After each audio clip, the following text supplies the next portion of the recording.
All right, Diane. Okay. Anybody? I don't see anybody coming in. I've got a go-to meeting fired up to. Yep. Oh, what? Bruce just came in, and John Holst is here. Jim Fitzsimmons is here. Let me just unmute all of these people. Yeah, so we just need the board. Yeah. There. Carl's there. Jim. This is Bruce. This is Kurt. Kurt. Okay, great. And Charlie is unmuted. So now we've got everybody, right? Okay, it does. All right. Okay, Charlie's here. great. Sorry about the choppy start here, folks. Okay, you want to call the meeting to order then? Yep, let me just turn the other one off. So just a sec. All right, we'll call the meeting to order for the workshop on the April 14th, 2020 Prior Lake Spring Lake Watershed District Board of Managers meeting. So our first item on the agenda is the upper watershed study. This one's the lead is you.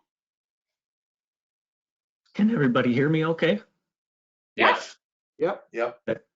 So when I entered, just logistics wise, it said I was attendee only and could only listen, but so I don't know if I can share screen, Diane. I can share. I will change you to the presenter. So let me do that. Oh, make presenter. That's the webinar. Well, it looks like I only have two choices. So what do you want to put up, Carl? Just the draft RFP. Okay, Jamie, I'm going to give you the presentation so you can put his RFP up, okay? Are you there, Jamie? We've got it on our screen, Kurt and I. Okay, Yeah, so But I mean, Carl is going to walk through it. Carl, can you just speak to it? I think we probably all have copies of it. Can you just speak to it? I sure can. So per the board's direction coming out of your retreats and then Diane meeting with Manager Howley and Manager Loney, I was given direction on preparing a draft. Diane and I prepared this draft for this request for proposals. Page 1 is just boilerplate organizational background, the background and purpose of the request for proposals with hot links or hyperlinks to various studies that are relevant. The second page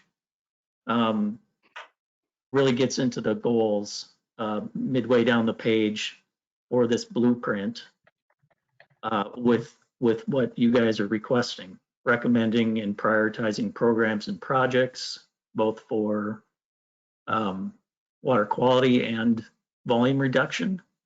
And it is not limited to just what's in the draft water resource management plan, but any new ideas that are developed as part of the process and brought to the table. Identifying partners and potential funding sources for those existing and new ideas, as well as developing a 10-year prioritized schedule based on what is the most effective practice and also what can conceivably be achieved in the shortest time frame. It goes on to list additional primary resources for developing their proposal to submit. And then moving on to page 3 is just the map of the upper watershed. Page 4 is an anticipated scope of work, which is just very high level, potential phases, but it also notes that we're not limiting, or the board is not limiting it to any sort of specific framework, and that we're looking for, alternate approaches that address the work plan and the primary goals that I just mentioned. So pretty boilerplate: data collection, some form of partner engagement and implementation analysis, and then targeting of projects, the brainstorming, where should they be based on where most of the loading, both volume and nutrients are coming from. And then the meat of it is identification of projects, at least in my mind, and prioritizing those projects. And then finally just pulling it all together and delivering a final product, which is the report or the blueprint. The next page, page 5, is, basically the deliverable is the blueprint with all data, models, meeting records, other information generated during the project are property of the district. More importantly, on page 6 is the proposed timeline, which should be in line with your direction, which affords a due date of May 4th for the responses to the RFP and potentially interviews, and then selection at your May board meeting with final completion of the report by the end of the year. Finally, just the last page is instructions. Again, short and sweet, 6-page limit. And getting into some of the logistic type stuff that, I don't think I need to go through, but if there's questions, I can respond to them. So Thanks, hopefully this meets the intent of the board for getting an RFP out. And if there's comments, questions, or revisions, we can make that before it is issued. All right, let me ask if anybody, Charlie, Bruce, or Kurt, any of you guys have any questions, thoughts, comments? I got a couple. This is Charlie. Okay, go ahead, Charlie. Simple stuff under project timeline, which is on page 5.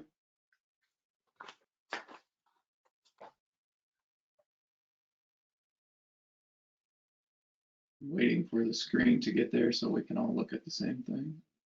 Yeah, we probably all have copies. Yep, okay. Under the deadline, Monday, May 4th, I think it wouldn't hurt to put 4:30 p.m. there, even though it does have it on the next page. That's a good reminder to the consultants. Yep, good point. Where it says selection of consultant and contract, I think you need to put the word award after the word contract. Yep.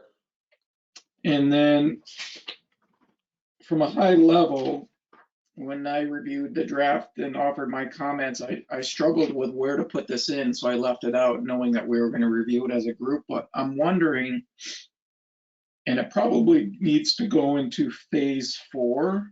So I'm looking at page 4 right now. That phase is talking specifically about projects and not talking about programs. And I'm thinking in my head about, trying to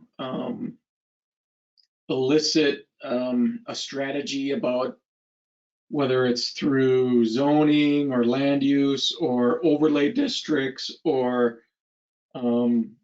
a sub area as a special taxing district or things along these lines that would be a strategy for a particular thing or area where we see as a real high priority to do something. And I don't know what that something is, but if it's a regional pond, a large area for infiltration, or a large wetland area that we want to restore, we won't really know enough to put it in this blueprint as a project, so to speak, but it's more holistic thinking about how to do something.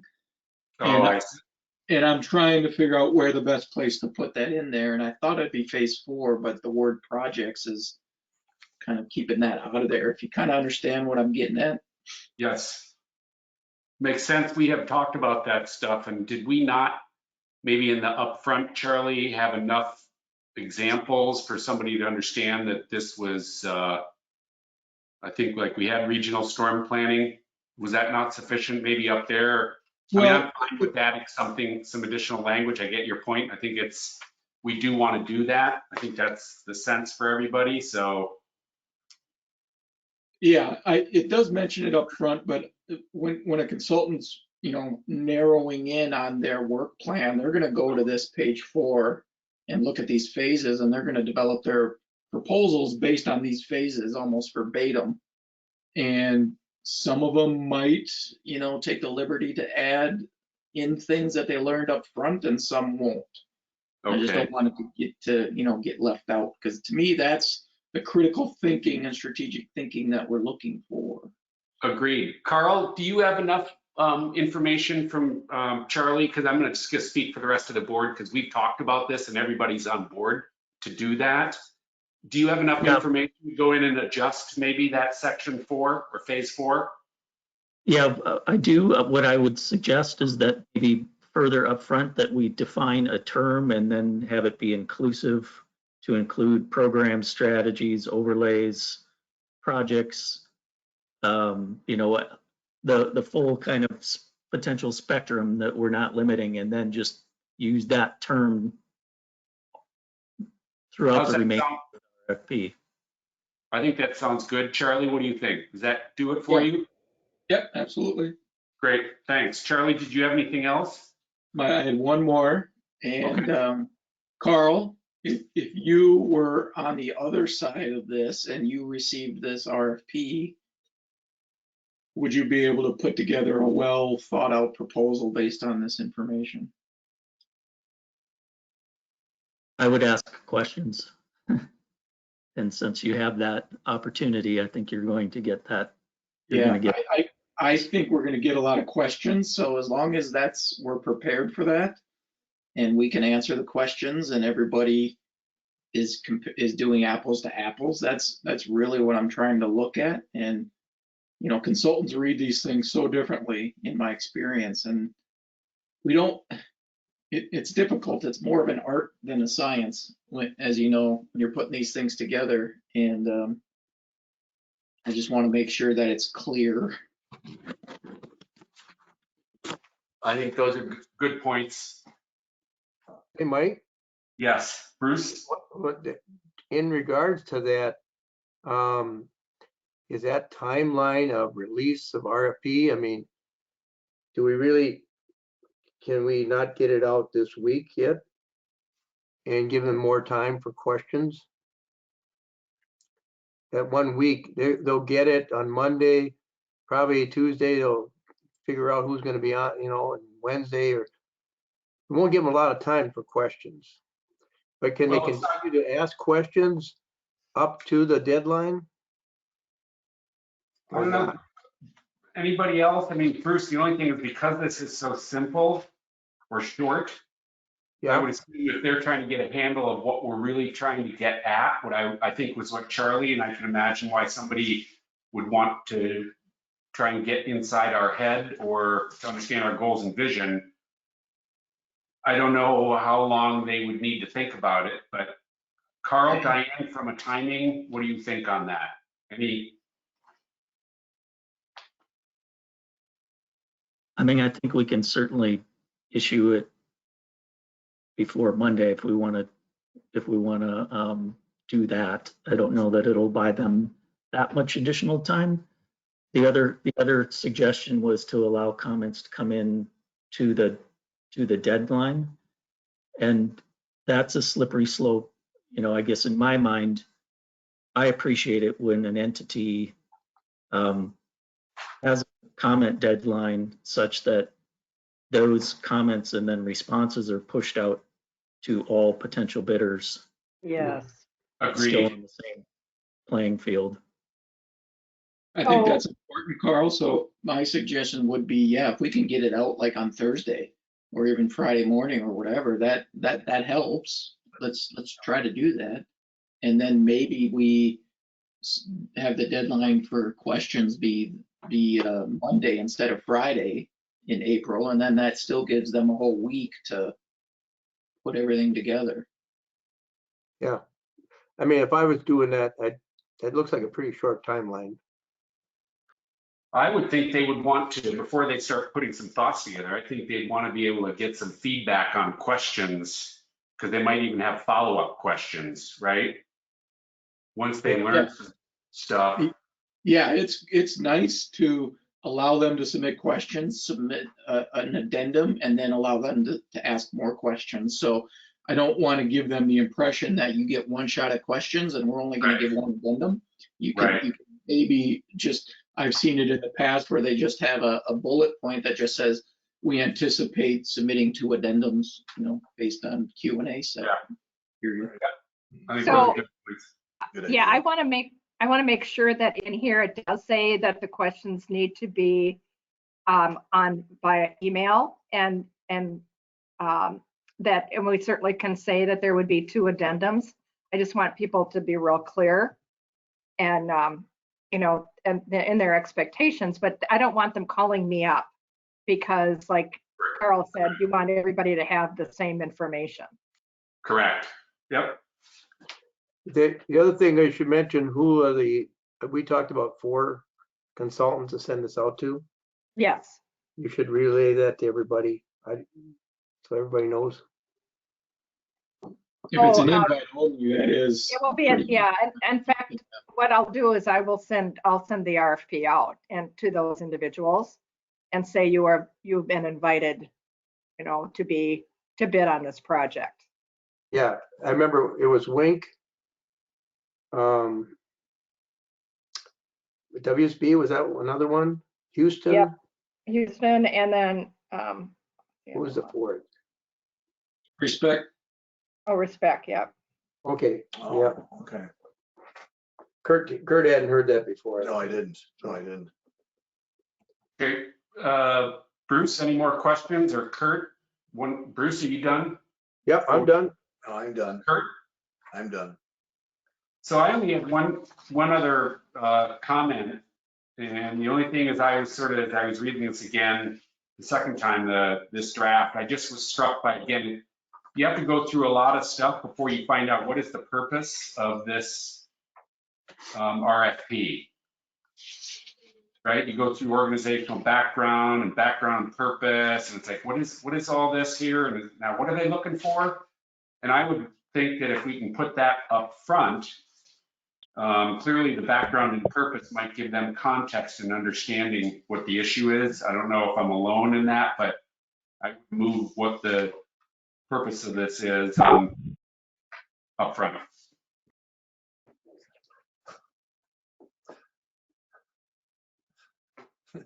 That's an easy change. We'll just split the background and purpose up, and then have it follow with organizational background and background. And that's it. Yep. Okay, if nobody has anything further, we'll go on to the next item. All right. Nobody? Then let's do the alum treatment. So originally, Diane, let me even kick this off, and Charlie, Yeah. I had asked this item to be put on the agenda. When I first saw the email, it talked about some pretty high dollars for the alum treatment. And it was before I had actually sort of dug into the stuff that got forwarded. So that's why this is on here. I don't know if it's as big a deal as it was when I asked it to be put on, but that's why it's here. So I'll give you that. I'm falling on my sword before we start. So still, Diane, you want to kick this off? Oh, here too.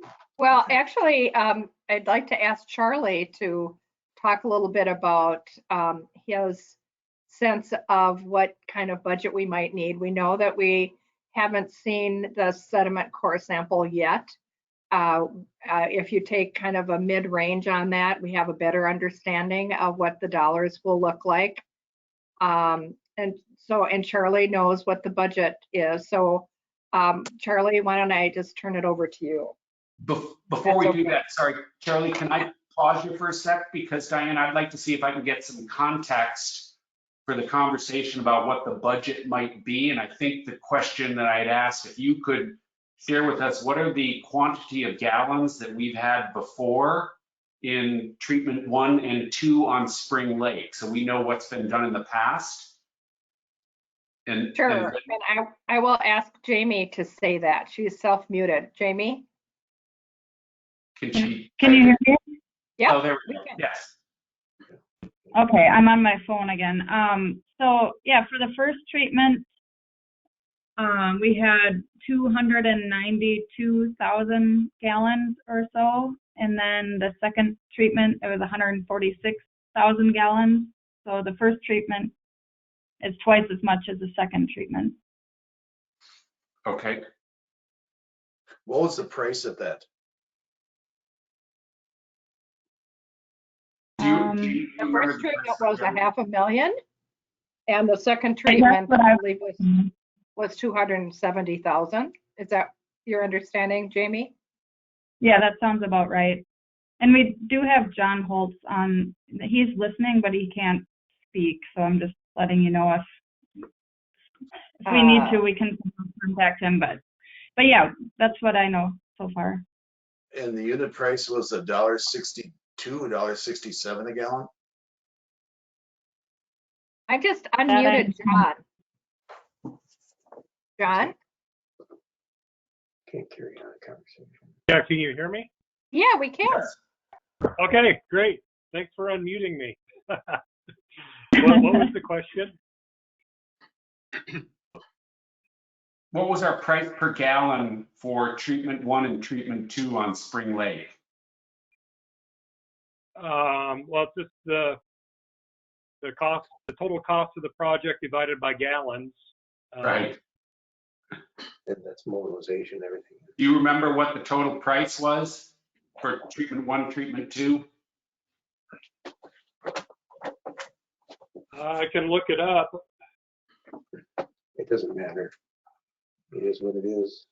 I mean, I was gonna get a better price. Well, I was surprised to see it's only 162 because I thought it was 167. But see, Yeah, I see that. So can I also do a clarification with any, and maybe it's Jamie and Diane. So I know we got quite a range of number of gallons. And is there anybody in anybody's wildest dreams imagine that we would be anywhere beyond the 292 and more likely down to 146? So somewhere in the 146 to 300,000 gallons per spring, depending on, can anybody comment Sure, on that? This is John. I can provide a little bit of background on that. So whenever the very first report for Spring Lake was done that recommended alum, there was a total alum dose that was calculated. The first Spring Lake alum treatment was half of that Right. calculated total dose. Right. The second Spring Lake alum application was a quarter. Right.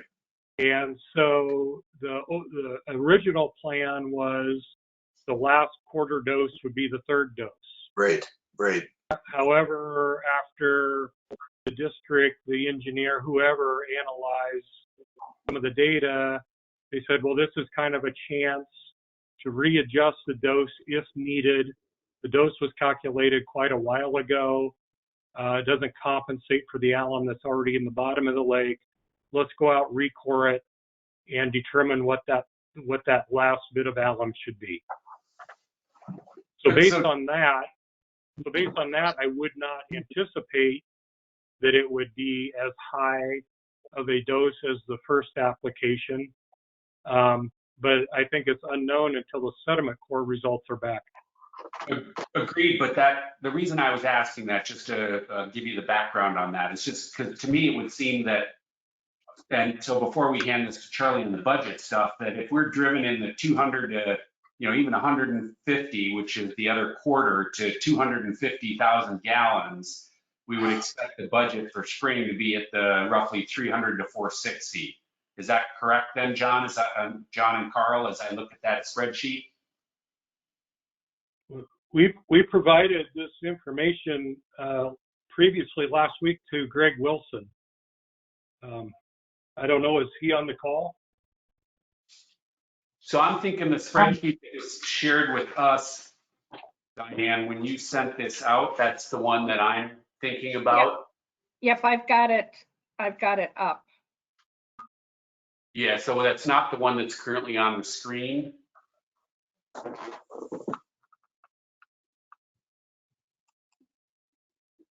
So are you going to put the other one up, Diane? Let's see if I can find it. We're not getting that. We're just, I have it up. If you can't find it, and you can make me the presenter and I'll show it.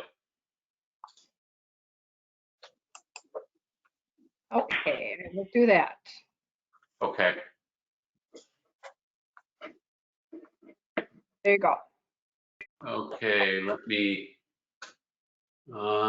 show my screen. There it is. So is that large enough, everybody? It looks kind of small. Can you guys all see that okay? Not Yeah. better? Yeah. yep, So That's this pretty is what small, I'm but getting there we at, go.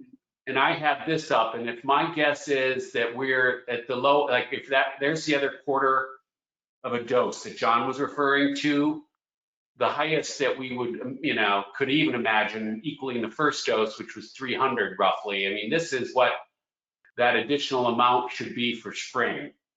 As if I understand this spreadsheet, correct? This is why this was shared with us. So those are the numbers, the 300 to 465, 460, right? Right. So with that, then, Charlie, you want to take it away and talk the budget? Just so I don't think there's an issue anymore, but. yep, he's putting mobilization in there. Well, that's Sure, right. and Mike, you're exactly right. That's how I was looking at the data too.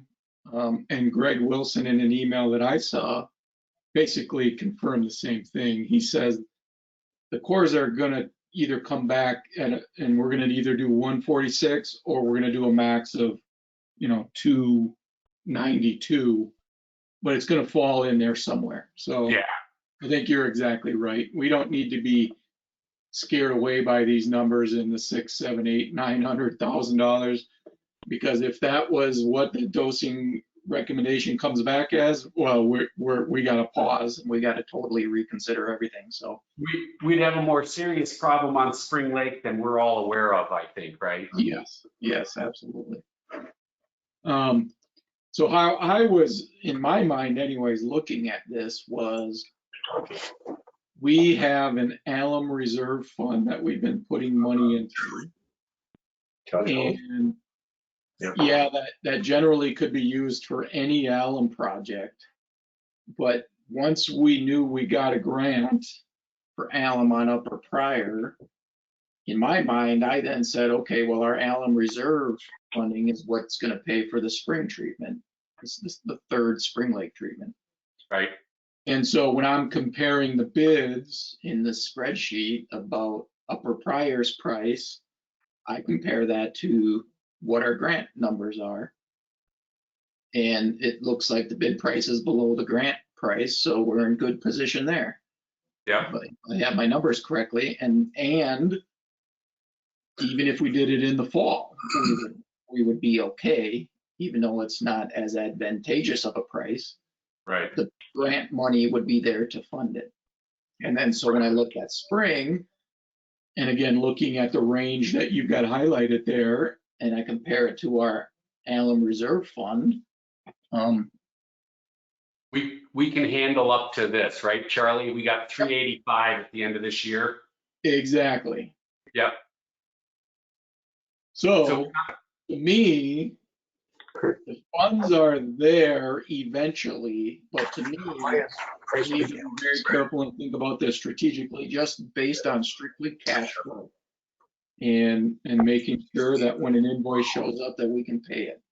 Yep. And that's based on timing of when we get our levy, when we get our grant, when we get some FEMA reimbursement for PLOC, all that sort of stuff comes into play about when we should, in theory, make the decision about whether we do a spring or a fall application. But we're going to be doing the core So I'm going to clarify. Charlie, let me ask a couple of questions. So we currently know that we have the 274 banked on the alum reserve, correct? Yep, but that was the alum reserve as of the end of year 2018. And we, in our 2019 budget, put another 110 in there. And that will show up in the books once the audit's completed. So in another couple of weeks, we'll have updated information. But so the point being, so we have the current funds in the bank, whether it's not audited, but we've allocated those dollars. So we have that, plus we have a $500,000 in unencumbered reserve. So, and we have I wanted to clarify on the grant dollars. I think, Diane, I thought wasn't that coming in at like 460? Do I have that number correct for upper? No, it's 449.5. Okay. And then we have to do our quarter on top of that. So it's substantially higher. Right, but I mean, grant dollars themselves are 449. Right. So we can fully cover, right, but that is only for upper prior though, correct? Those grant dollars? Yes, just for upper prior. Yep, so so you're saying we gotta cover a quarter of that, so well, that's what I wanted to revisit. So it still looks like everything that I'm suggesting, or anything that I look at, Charlie, can you clarify that we do have the dollars to move forward this as soon as we have enough information to make decisions on spring from a cash flow perspective? Is that not, isn't that accurate? Yes and no. And again, I would like to show, if we go to my treasurer's report, that tells the story a little better. And if you'll notice that on our revenue side, yeah, I'll wait till it gets on the screen. Yep.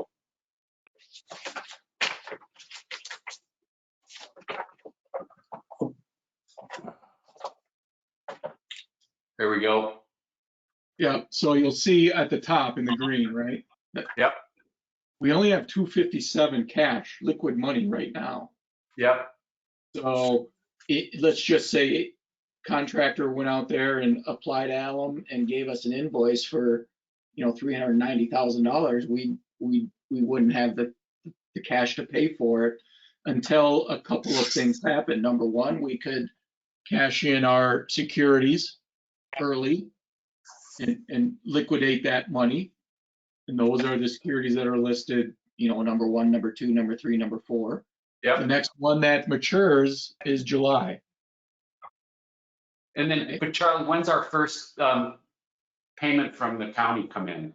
A levy, and that's noted at the bottom of that report. First half levy payment due, very bottom, 6/15. Once we get that in the bank, we're fine.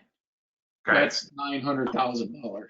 So that's really our cash flow issue then, is what you're saying. So Yes. while if we don't want to call these, which I can imagine why we don't, so even if it looks, so right now, from what I understand, we're looking at the earliest doing a, Memorial Day, so late May, doing these alum treatments. And we'll get those billed sometime in, early June, right? Or late May, as soon as it's done, so.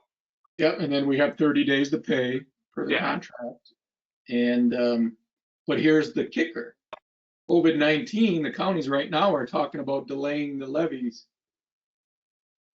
We might not get that on 6/15, or we might only get a portion of it. Charlie, I heard that subject come up on a news conference with Governor Walz, and he said the property tax is different from the income tax accruals collection, because the property tax is needed immediately by the counties to keep running. Yeah, I just know that I've heard both in Carver County and Scott County that the commissioners are talking about it. No decisions have been made, but they are thinking about, okay, there's people laid off hurting for money. Can we delay their property tax payments? And if those are delayed, well, I presume that means our payment to us would be delayed. So I'm just looking at risks. That's all. Okay, so those, and you would imagine they're not trying to grind all government to a halt, because that's what that would do, both city and county and Yes. folks like Very us, much so. grind stuff to a halt. So I would imagine they would have cash flow. But so, okay, so those are the issues. So it's still, I mean, we can still make decisions on the things this evening, because some of that stuff will play out in the next couple of weeks, correct? Yes. Anybody? You mean to move forward, Mike? Correct. Yeah, I would say do we want to, I mean, are we going to put a limit on the amount for spring, just to say not to exceed, or just wait for the core and then we'll adjust? I think we wait till the cores come in, because we'll have information that's even relevant. Because I wouldn't even know what to say, Bruce. Okay, once we I get don't that, know then what we they could do. are peak and drought. Bruce, I mean, it's just hard to, anyway, yeah. Yeah, the RFP could go out once we get that information. Is that what you're saying? The RFP's in, or we've got the proposals. This is Oh, a contract. these are actual bids? Correct. This is the bid number. So the decision about how much won't get made until we get the core samples, which Okay. we'll end up talking about that. You know, I think Kurt was going to bring something up on that to clarify. But so yeah, so this is just, I'm glad actually Charlie's brought up some more important cash flow stuff that I haven't thought about, but I still think, so we have the dollars available. We might have some cash flowing stuff, but that's probably also a conversation we could end up having with John, depending on what we find, what we decide on the core samples, what happens with the levy and the dollars, and at some point we can make decisions and have conversations about, payment terms or something with John. So I think there's a lot of stuff that we could do and still keep things moving forward without putting things at risk, whether it's John or the watershed, HAB or the watershed. So I agree with If I could make a comment, this is John with HAB. A lot of moving parts here. I appreciate the difficulties here, but we could provide some options. I know that Greg Wilson discussed with me last week about him maybe even wanting to do Spring Lake if it was done starting in early April, or excuse me, late April.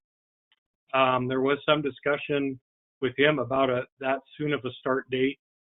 If we did start that soon, we could invoice for something like half of the project when we got done. So 30 days on the first half and another 30 days on the second half, if that spanned your levy payment. And then we could look at doing Upper Pryor more around probably around the Memorial Day timeframe, because I think I remember some earlier discussion that you might not get grant approval to spend the money till May 15th on Upper Pryor. I don't know if that's still an issue. Yes, But it is.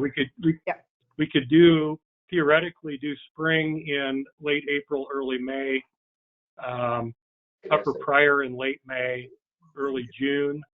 And it sounds like if we split the invoice on spring, it might elude your cash flow issue.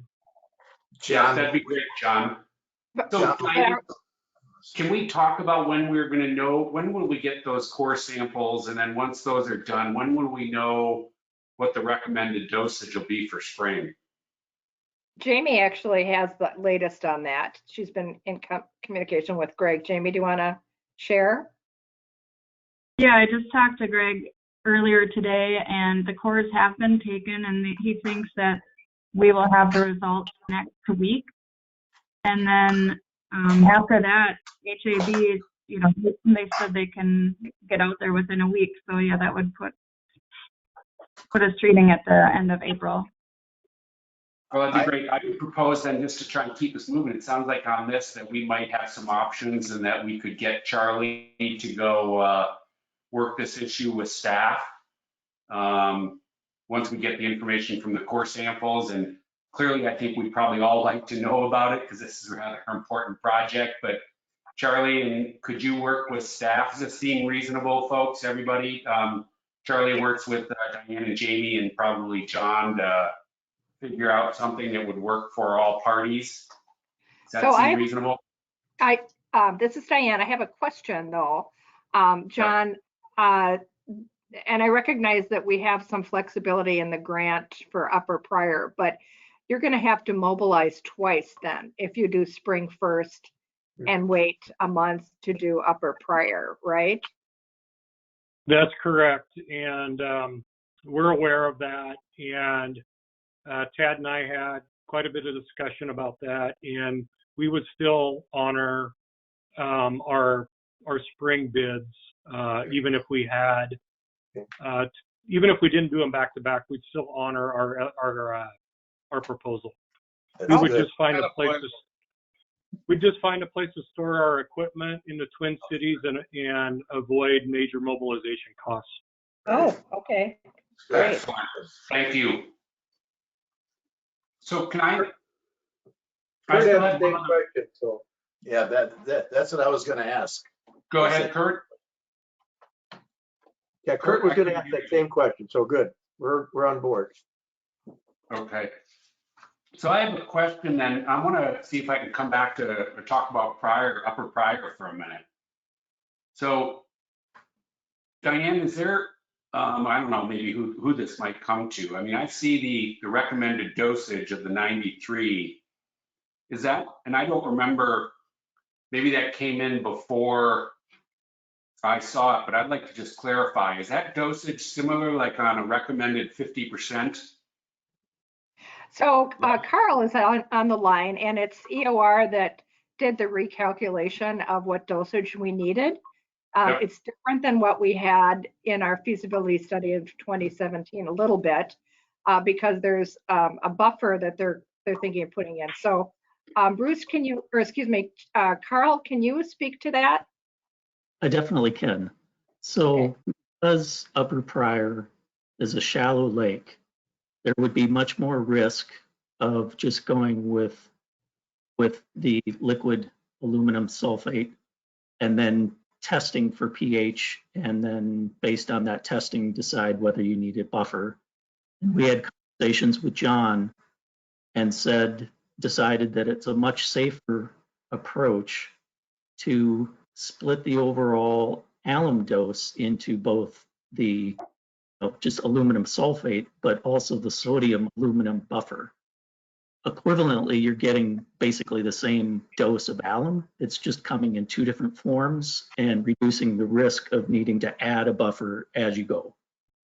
Oh, okay. Well, I was curious when I was reading that. I didn't understand what that was all about. So yeah, it's because of the requirements to maintain certain pHs on the lake, and given that you don't have as deep of a profile you're treating, there's a high risk of bumping up against that threshold. So we went this approach, but it's still the same, achieving similar to that, overall 50% of the total dose recommended.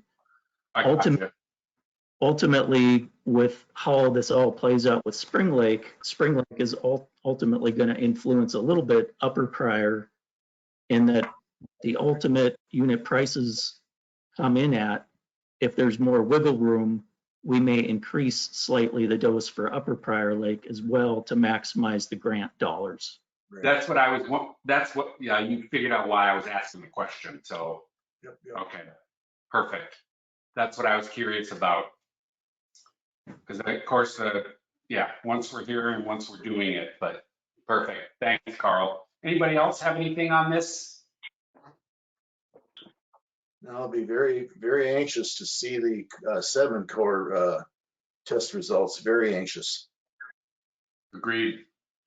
All right, awesome. Diane, we're on to the next item, the 2020 board retreat topics and deliverables. Mike, do we need any action on this, or is it just? This is the Nope. workshop. Nope, no action? Okay. I think it was just, I was still trying to provide some direction just to have Charlie, because I think it makes sense to have Charlie, from a cash flowing perspective, working with Diane and Jamie and John to, work on timing of this, and then continue to keep the rest of the board updated. Because I know how much we all care about this project, still see it move forward, but making sure we don't break anything along the way. So just Bruce, we are going to ask you for your authorization to award the alum contract in the regular meeting. So Yeah. then we will need a vote. Okay, And that's where that is. Okay. yep, got it. that's where that is. Yep, 4.5. Never mind. Got it. Okay. Okay, so I'm going to come back to me as being the presenter. So I'm going to close. Can you see my screen? Yes. Okay, great. So this is the 2020 board retreat, topics with deliverables, dates, and actions. And I've been able to review this with Mike, but I haven't reviewed it with the rest of the board. And so the first thing I wanted to do was ask you if this is your recollection of what you had agreed to, and if you agree with the deliverables and the time frame. And if not, we need to correct that now. Trying to get to my notes here. Okay. Charlie, are you ready? Did you have any, because I definitely have some, but I'll let you guys go first. Charlie, you ready?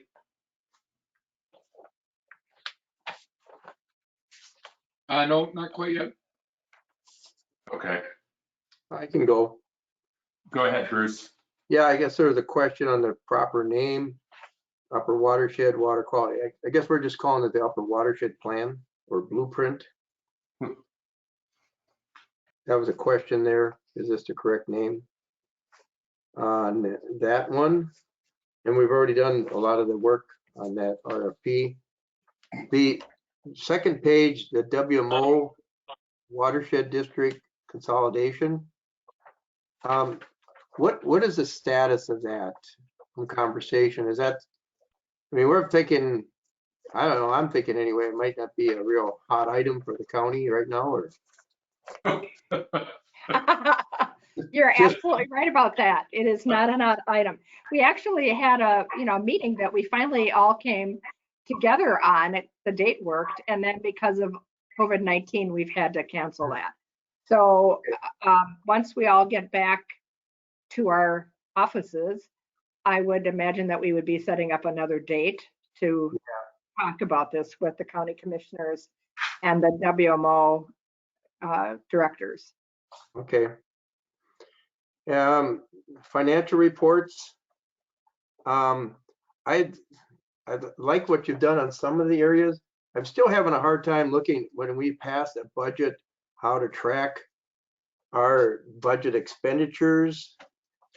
When I'm looking at the budget that we approved, there's carryover, there's alum, grant money.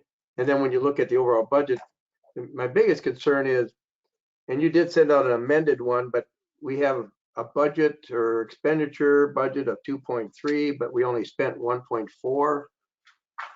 That seems to be quite a bit of differential, and it just seems like we're either not budgeting things tight enough, or we just don't get things done. That's just my concern there. Right, and oh, did you want me to respond or not? Or just take your comment? Well, I had one more thing. It Sure. seems like some of this carryovers with Sutton Lake project or other projects. Maybe we should establish maybe some kind of a capital improvement fund category where we're going to be budgeting money for projects, and as projects come up, we have a fund like an alum treatment fund reserve, that we have a project fund. So that if we had a big project like 700,000 or 800,000, we don't want to budget 1 year for 800,000. It'd be nice if we could budget 200,000 per year, and eventually that project comes up and we have the cash on hand for it. But that's just my thought on that. Did you have anything else? Bruce, did you have anything else? Let me see. Where's the other page here?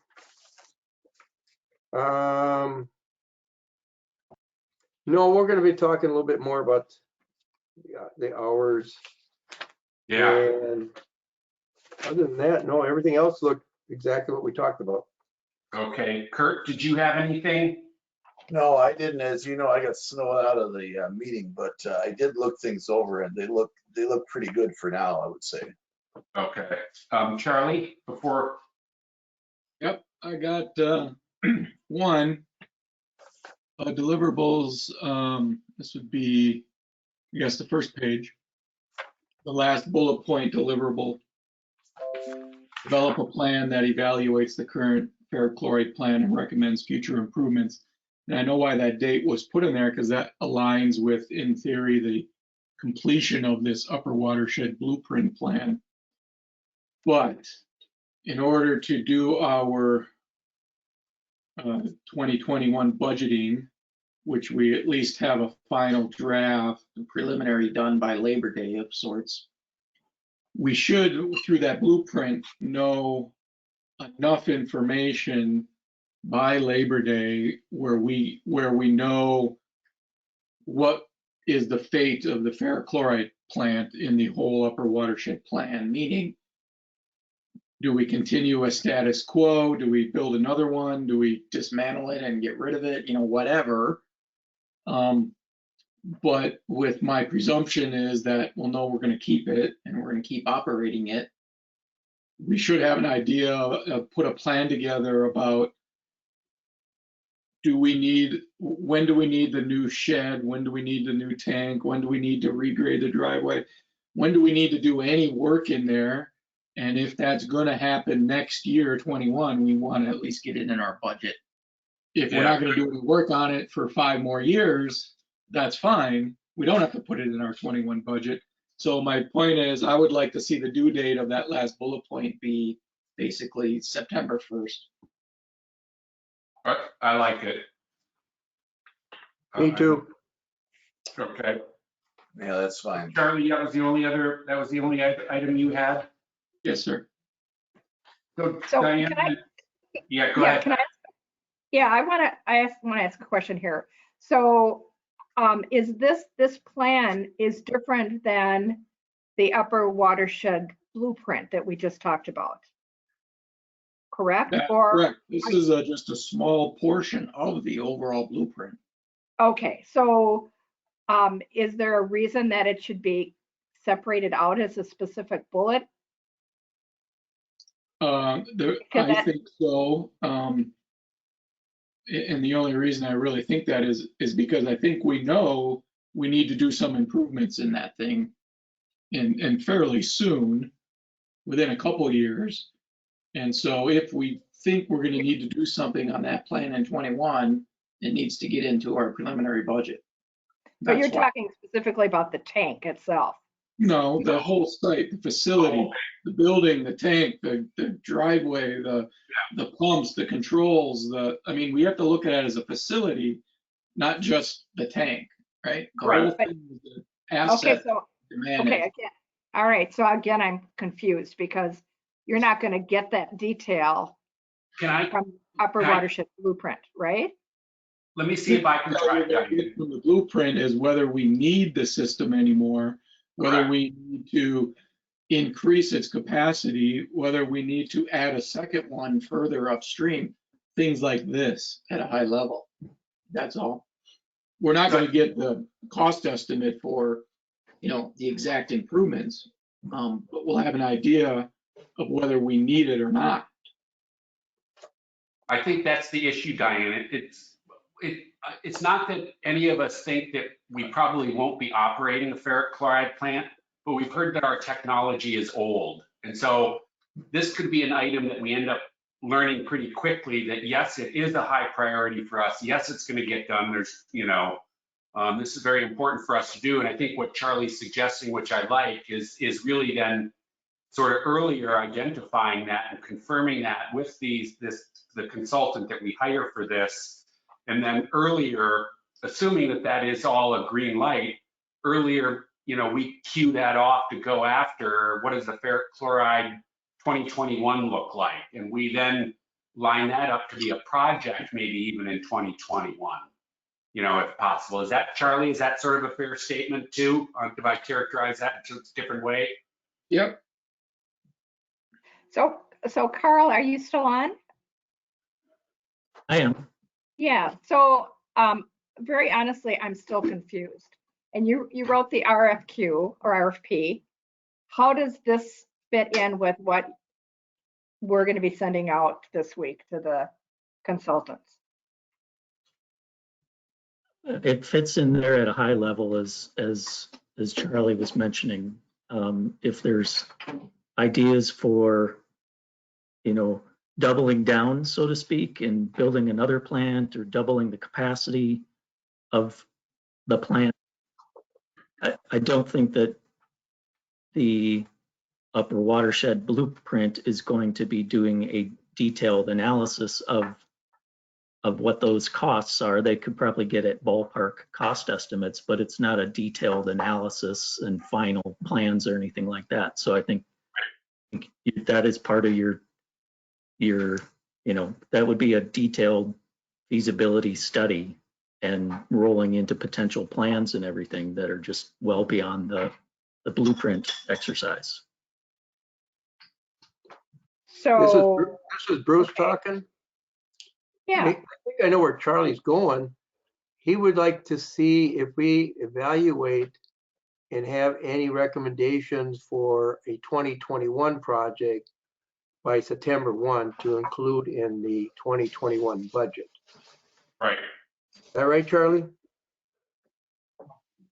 You're not looking for Yeah. a total plan, but maybe to see if we need to start budgeting for improvements.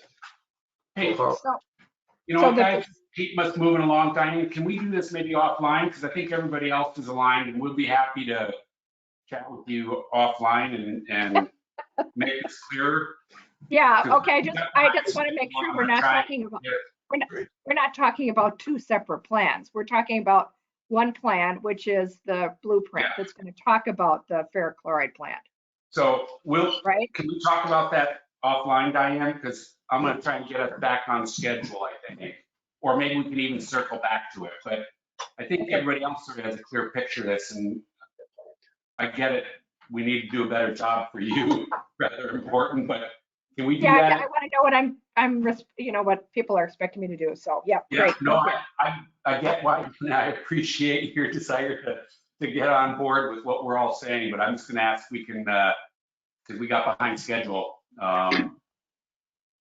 So is that okay, Diane? Because I still have a couple of Sure, things that's on. fine. Okay.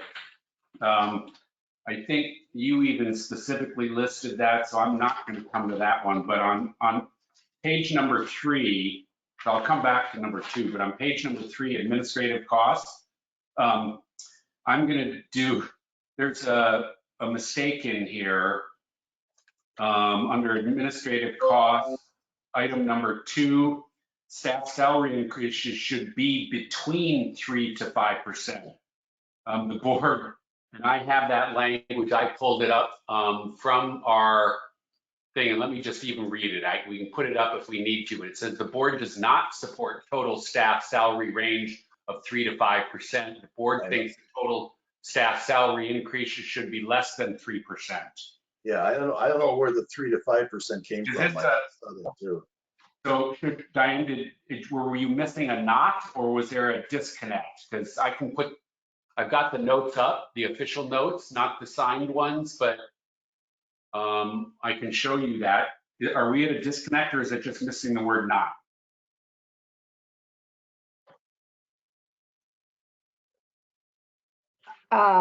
So this, no, we were at a disconnect because I thought when you and I talked about this, you know, we were talking about an average between 3 and 5. Not, you know, not most people would be 5 or not most people would be 3, but it would be between 3 and 5. So Yeah. No, not the total, but just clarify total. So can you give me the screen, please? I'm going to show you the actual write-up from our retreat. I have highlighted this. Oh, show my screen. Boy, I made that really big. Sorry, all that was all went to 500. That's why. My apologies. I meant to go to 2. All right, let me scroll. There it is in yellow. Can you see that, everybody? Yes, yes, I It's do, Mike. kind of cutting, oh, So- there we go, much So better. Diane, I'm gonna say total staff salary range, okay? Is what you had previously had. So what that could mean is some staff that are worthy could get a higher increase, but not everybody. It's like, so the total staff should be no more than 3. How did this get changed? How did what you have, Mike, become? That's why this is a mistake, and that's why we're correcting it now. Okay, So these are the notes from the board retreat. And I think, Diane, the only thing I can clarify is that I think you were thinking, so it's still, we're not trying to put constraints on you for the increases that you give to staff, but you have a range, you have a capability to go up to 3% total. Yeah, it's, which, like you say, so that might mean some will be getting 4%, some will be That's- getting 2%. That's The up to average you. would be 3. You got it. We're not trying to dictate. We're not going to micromanage that. We're just telling you the total staff can go up, by 3%. And you manage that up to, right, 3%. And can I just ask, where did that number come from? Why 3%? What was the So typically conversation you're about? looking at some inflation. As we've always looked at inflation and then where you want to reward folks above and beyond that. So it's coming from some of the stuff that we've looked at and our own respective experiences. But it's Okay. again, total staff. Yep. Not dictating that some don't get a 5%, or that some don't get a 2%. We're leaving that to you. Yep, okay. Got it. I'll revert that. Okay. So the other item I think I'm going to bring up just now, when we're going to talk about those specifically. So, and I think the other ones we can all do specifically. So Diane, then you did have specifically also you listed, well, let me clarify. Is there anything else that you wanted in that document, Diane, from us versus then the 4 bullet points that you had below? No, this is good. So let's move to those 4 bullet points. And so the first one, you want to verify the definition of key performance indicators, KPI. Right. What are you So, thinking about? well, I don't understand what KPI WMRP chart that you folks were referring to. So, there isn't something that's called that in the plan. And when you and I met, I showed you that big spreadsheet that was at the back of the plan. You said, no, that's not it. So I just Yep. need clarification on what it is that you guys want. Was it Wink or is it Bolton and Mink? Can I ask any of the board members, do you remember who brought that one up? Because I think somebody know that I don't think I did it. Does anyone remember if they were the one that brought that up? Because I thought it was a good idea. I thought somebody What's else brought that up. where? The KPI. That is on page 2 Yeah. under financial reports. I don't know who brought that up. The first time I ever heard that phrase was in Chanhassen. And Charlie, I don't know if they have those key performance Right. indicators. No, it wasn't me. It wasn't me, All right. but I don't Why know don't where we- that came. I actually had to look it up No, I don't either. to find out what that meant. Hey, Bruce, Bruce, let me do this then. Since Charlie's abandoning us right when we're starting to do some really good work, how about Bruce, you and I take this on and we'll go find some KPIs out of the room. Yeah, and I think Okay. Must have been Fred. I mean, it might have been. I don't know. Very funny. I don't know where that came from either, but I thought might have been like measures or metrics or something. Is that something we were looking? key performance indicators. These are typically, it's dashboard stuff, Diane. This is, but you know, we can deal with this offline. Sounds good. Good. Okay. Updated 2019 annual staff report. Great. So, Diane, do you want the screen back? Can't do that. yeah, why don't you give me the back? That'd be great.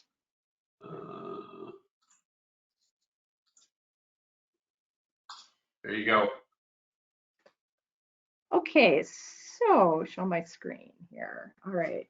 So I'm going to just go with the one that was June to December 2019. And Jamie was good enough to put these spreadsheets together for me. And a disclaimer in this one is that we changed midstream on how we were tracking the time that we were spending. We got more, when the board had indicated they wanted to find out how we were spending our time, we got to be more specific about it. So you're not necessarily going to be able to compare this in 2019 to 2020 because it will be different because we use different metrics to do that. But just wanted to make sure that, out of this one, that, oops, sorry. So we've got it split by percentages, which is what you had asked for. And then this is the 2021. So it's, I gave it to you both in percentages and hours. And, you know, so you can kind of see how we're spending our time. People try to keep track as they're working on where they're spending their time.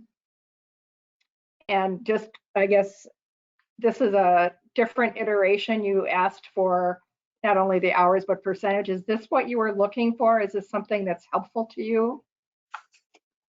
So I'm going to see if I'm going to kick this one off. So first of all, Diane, if you look in the, we'll go back to the green one. I'm just call it the green one because can you pull that green one up? That's a whole. Sure.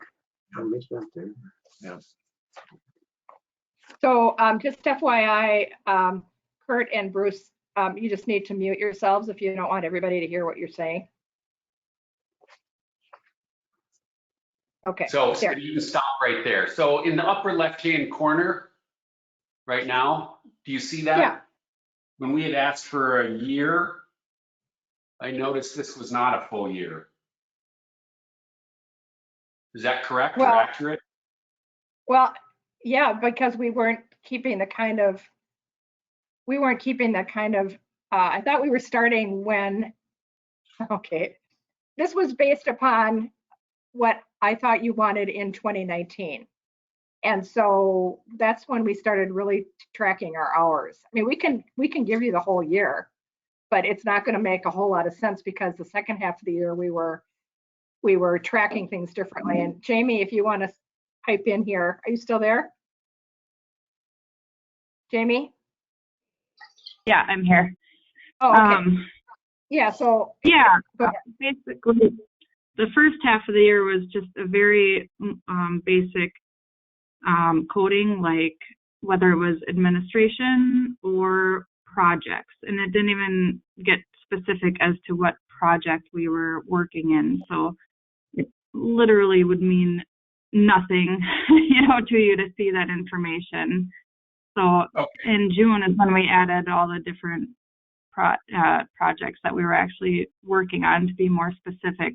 I think the only thing you could see from the first half of 2019 is there's certain things that we did have to code, such as grants. So like whatever grants we were working on, we did have to code that. Otherwise, it would just be whether it was a general project, like whether I was working in monitoring or at the ferric chloride treatment.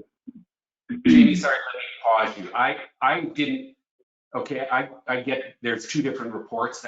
That's fine, or the mechanisms for tracking were different, but it was just when we had asked for an annual, I was looking for an annual report. So I get it, and we don't need to continue on. I just didn't understand why we didn't get a annual, but I got it now. Okay. So let me share a couple of thoughts that I have on this level. So to me, there was a lot of noise in the percentages. I could probably live with that and get others' perspectives if you at least then totaled up per individual in the different categories. Because there's a lot of, a quarter here, and I don't care about 0.25% at a time or, 0.15%, that and 0.05%. But maybe then totaling, it's fine if you want to do it that way, but at least total it up in a section so we can see generally where people are spending their time, I think would be more helpful with this. So let me make sure I understand. So looking at admin, so you see that Amy is spending about over half her time there. So that's what you want is just, Correct. Yeah. okay. So like the O&M for Maggie, I looked and I saw, if you look on that green sheet, O&M for Maggie, the first one there is 0.46. And underneath that, that's cost share and a 0.26, 0.15. To me, that's pretty noisy stuff, these very small percentages.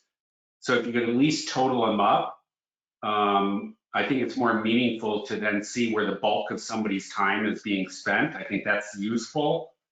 I'm not saying we need to, I'm going to let other managers comment on the amount of data in here.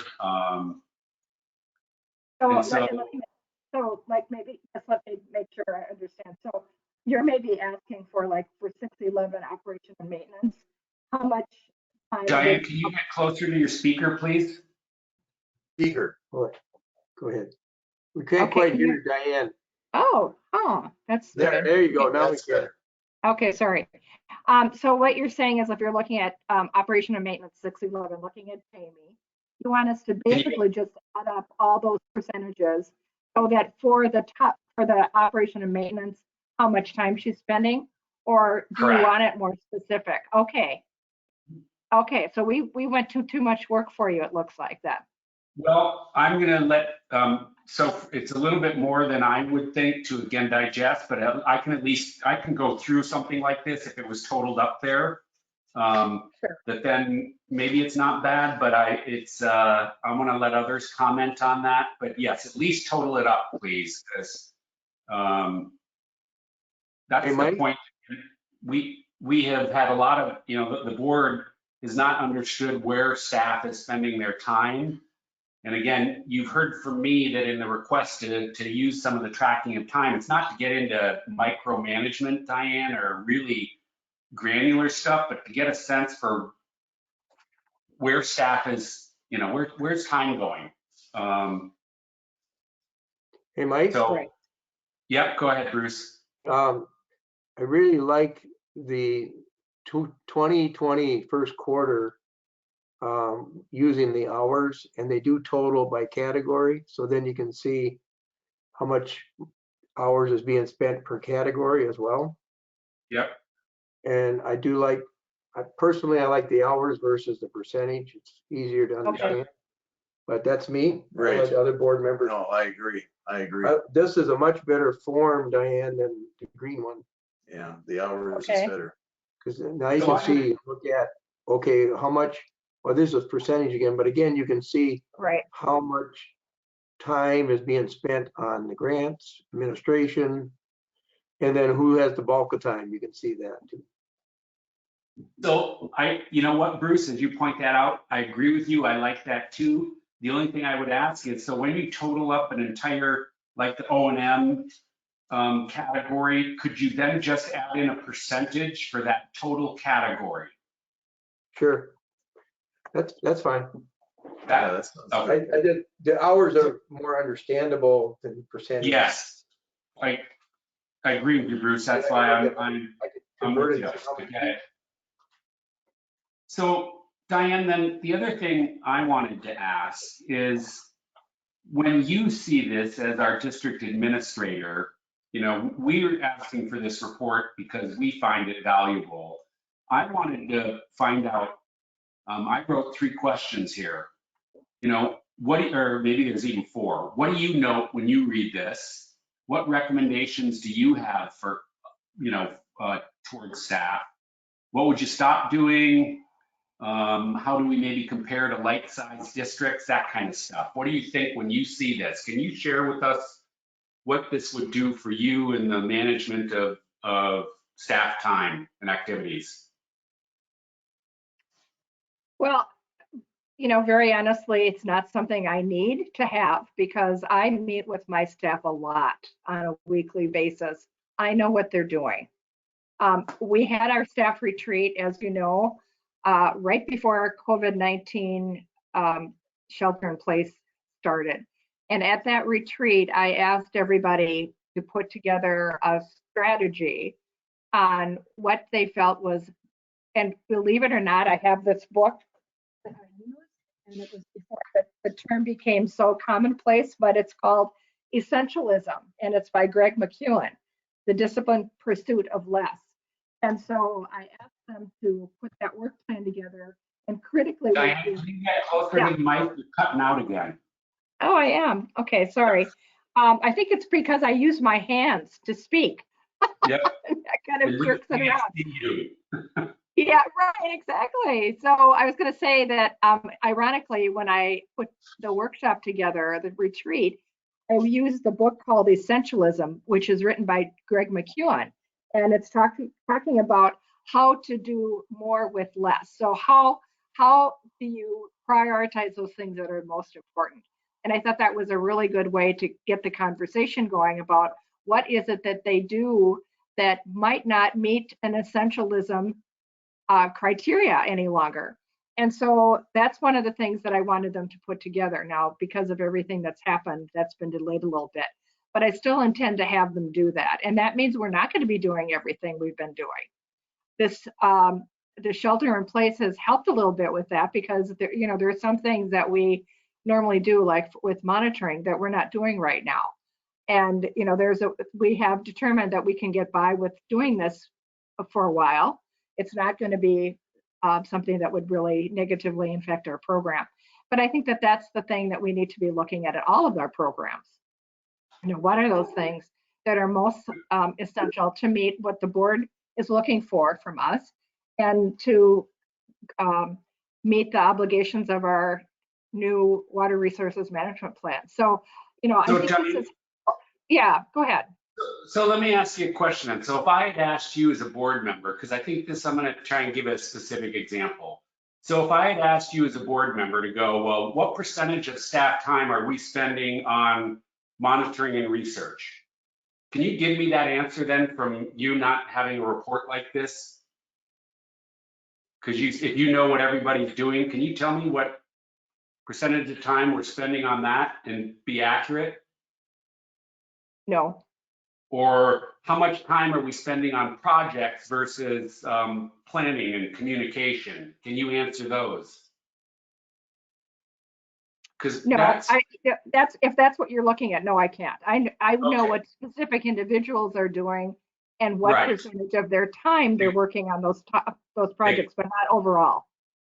Exactly. So let me now let me sort of pop up. So the reason you have a board that, when we're hearing staff is buried, well, what's staff doing? I don't know. They're always busy, right? We might need more people.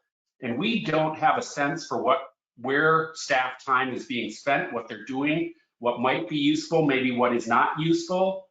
And so that's why we're asking for this. And in order that we can better understand, and hopefully this thing would be useful to you, so that when we have these conversations too, when we're looking for a long-term staffing plan, well, what do we need? Or where do we move resources? If we've got, Catherine spending time on, education, and it's 40% of her time, and yet we have a gap on maybe doing a project work. Can we move Catherine from, that to project work? Well, how much time is she spending on MS4 education?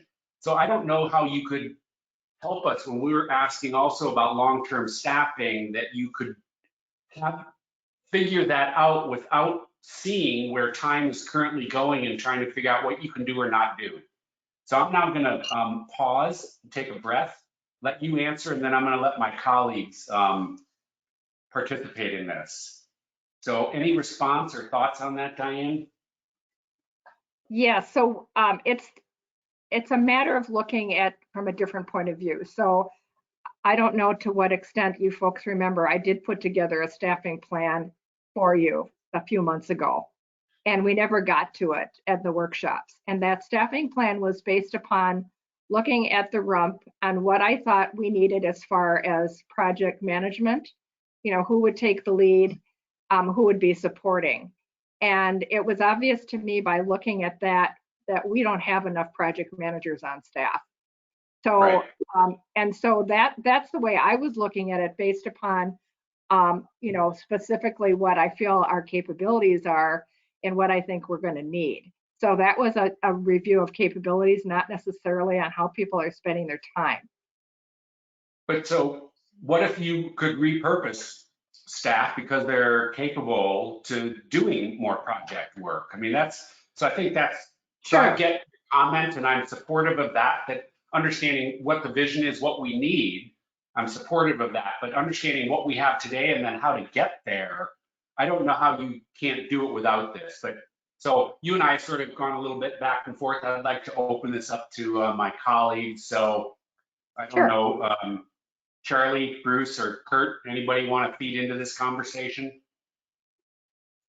Sure. I just have one question maybe for Diane. Does this take a lot of time for staff and yourself to put this together? Or once it's set up, it's kind of routine or not? So there's two things there. We've got a harvest report that we do. People put in their hours on a daily basis. Mhm. And then actually putting this together, I guess that's a question for Jamie. She does have a boilerplate now, and but I don't know how much time it took her to put this together for the quarterly report. Jamie, could you respond? Yeah, well, it's not that long to put it together if I know what we want. We've had to put together a lot of different versions, trying to figure out what exactly you guys want to see. So I think once we know, honestly, if, just give me a time range, it'll take a half hour to put like one of those spreadsheets together. Okay, so it doesn't sound like a big deal. I'm totally supportive, having gone through this many times as a public works director, to justify additional staffing. You have to come up with a justification report. You just can't simply say, hey, we need more staff. And we would like to see that, where do you need it and what could we do to maybe help in that regard or not. So this is a good piece of information, what I see. I understand a little bit more, but I'm trying to see if we need more project program development, where could we shift some hours or not, or do we need another staff person? So I'm totally supportive of this information. Okay. And I do like the hours versus the percentage, but Mike, like to see a total percentage. I'm fine with that too. No, only a percentage on the totals, just so I can quickly look at say O&M and see, yes, we had X number of hours, but what percentage of total time was it? That's all. That's the amount of context I would like. Charlie or Kurt, did you guys have any thoughts on this conversation? This is Kurt. I agree. Just asking for more people isn't going to cut it, as far as I'm concerned. You've got to come up with the numbers and crunch the numbers and prove your case. And proving your case has got to also encompass trying to smooth things, more expeditiously. And again, like was mentioned, doing more with less. And maybe there's some things that don't need to be done every year or every 2 years or whatever. Thanks, Kurt. Charlie? Yep. I like this information, assuming it doesn't take too long to put together, like Bruce was driving at. And I think generally, once you do set it up and becomes routine, then yeah, generating the report should be pretty easy. I would wonder why Amy wasn't doing it rather than Jamie. Just curious to that, but Right. nonetheless, I like the information. How often we need to review it or when we need to review it. Certainly doesn't need to be more often than quarterly. And, maybe it's after the first quarter and then after the third quarter, because after the third quarter is when we're putting together our next year's budget. And I look at these numbers and I relate it to the budget and I see, that's how my mind works. That's how I look at budgeting, is based on where the time is being spent. So again, I'm supportive of getting this information. Okay, thank you. Diane, are you good then? You got a sense for just a couple of tweaks it looks like to this? Looks like generally this is in good order. Jamie and Diane, nice job. Sure, that makes sense. Yep. Diane, you and I could probably talk about this more offline on some of the value of this, but. No, I like I say, that was just two different ways of getting to the answer. And it's not that this is not helpful. It certainly is. It's just not that it's not all that I would need to make a decision. I think that, yeah, agreed. But yeah, okay. Okay, so 2020 first quarter staff, or no, sorry, administrative, expense report. Right, so I just pulled that up and so. You did. Yeah, so do people understand how we put our administrative budget together? There are things that aren't in the administrative budget that are actually in our planning budget. For instance, the mod dues show up in our planning budget, so this is not totally what you would normally think that all the administrative expenses are in. And primarily that's just for, that's the way we lay it out for purposes of doing our levy. We want to keep the administrative expenses on the low side. There's very little of other people's time that goes to the administrative side. Amy, as you could tell with that, the payroll timesheet, that she spends most of her time in this area. I'm spending more of my time in this area, but it's a pretty simple way that we laid this out. But like I say, there are some things that aren't in the category of administrative expenses that do show up. Oh, another one is training, for instance, training costs. That also is in programs and projects budget. And again, that was a decision we made a few years ago when we were trying to figure out how to lay this out for a levy.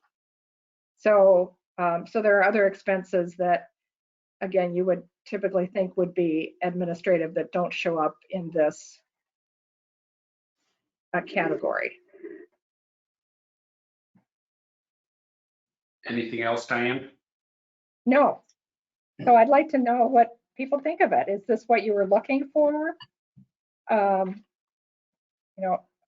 Somebody want to kick this off, or?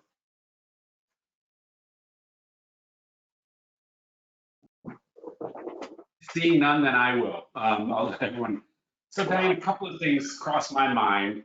So when you look at this report, how would you see things unfolding from 2015 through 16, 17, 18, 19? Or can you even do it?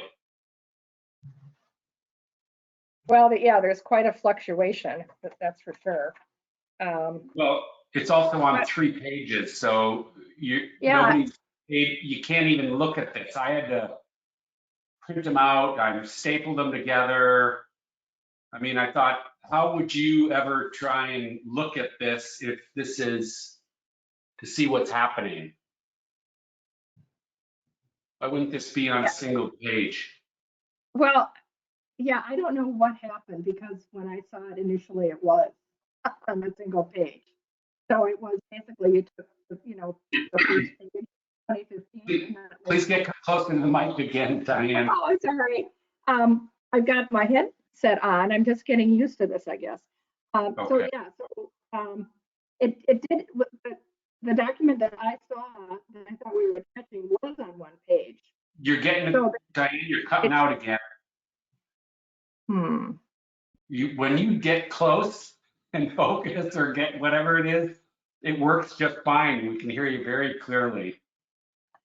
Okay, I just turned up my volume. Does that That's help? awesome. Yeah, that's Okay, awesome, good. Diane.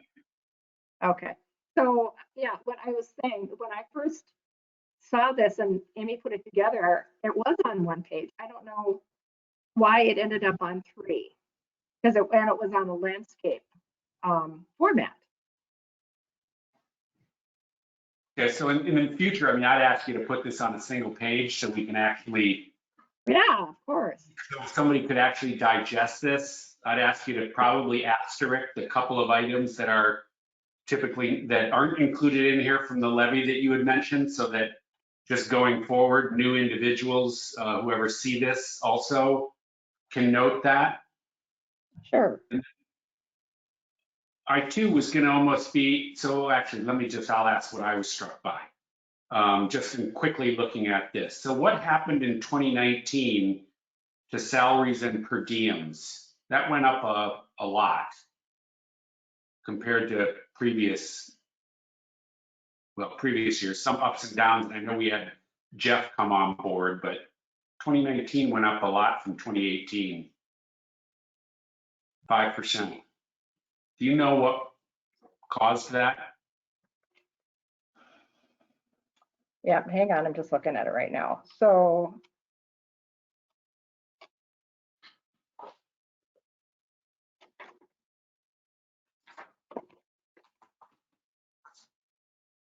well, the chief medical went up quite a bit. Yeah. Yeah, But I think, yeah, medical went up quite a bit. But that's still not, even just the salaries line item 570 itself, salaries and per diems other, that's core salaries, was up 5%, 388, 942. That alone was also a 5%. So I didn't know what, those are some big increases.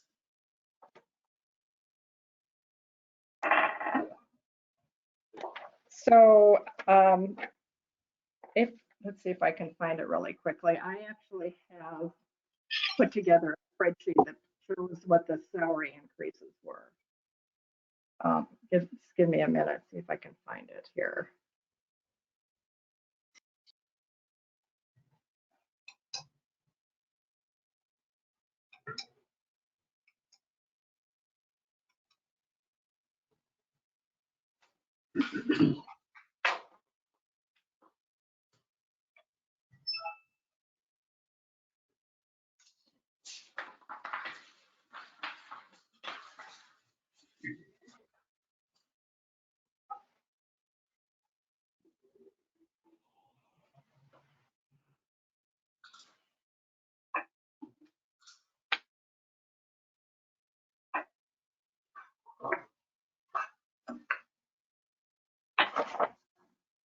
Well, I found it. I just am waiting for it to come up here. Come on. There we go. Okay.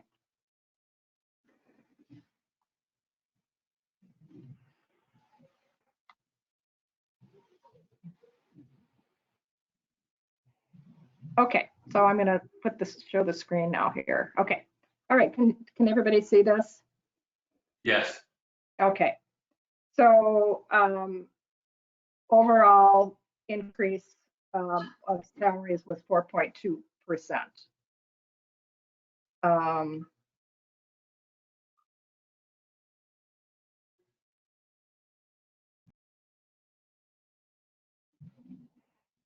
We gave a pretty hefty increase to Jeff. We gave him, when we hired him, we said to him that we knew we were hiring him at a low level.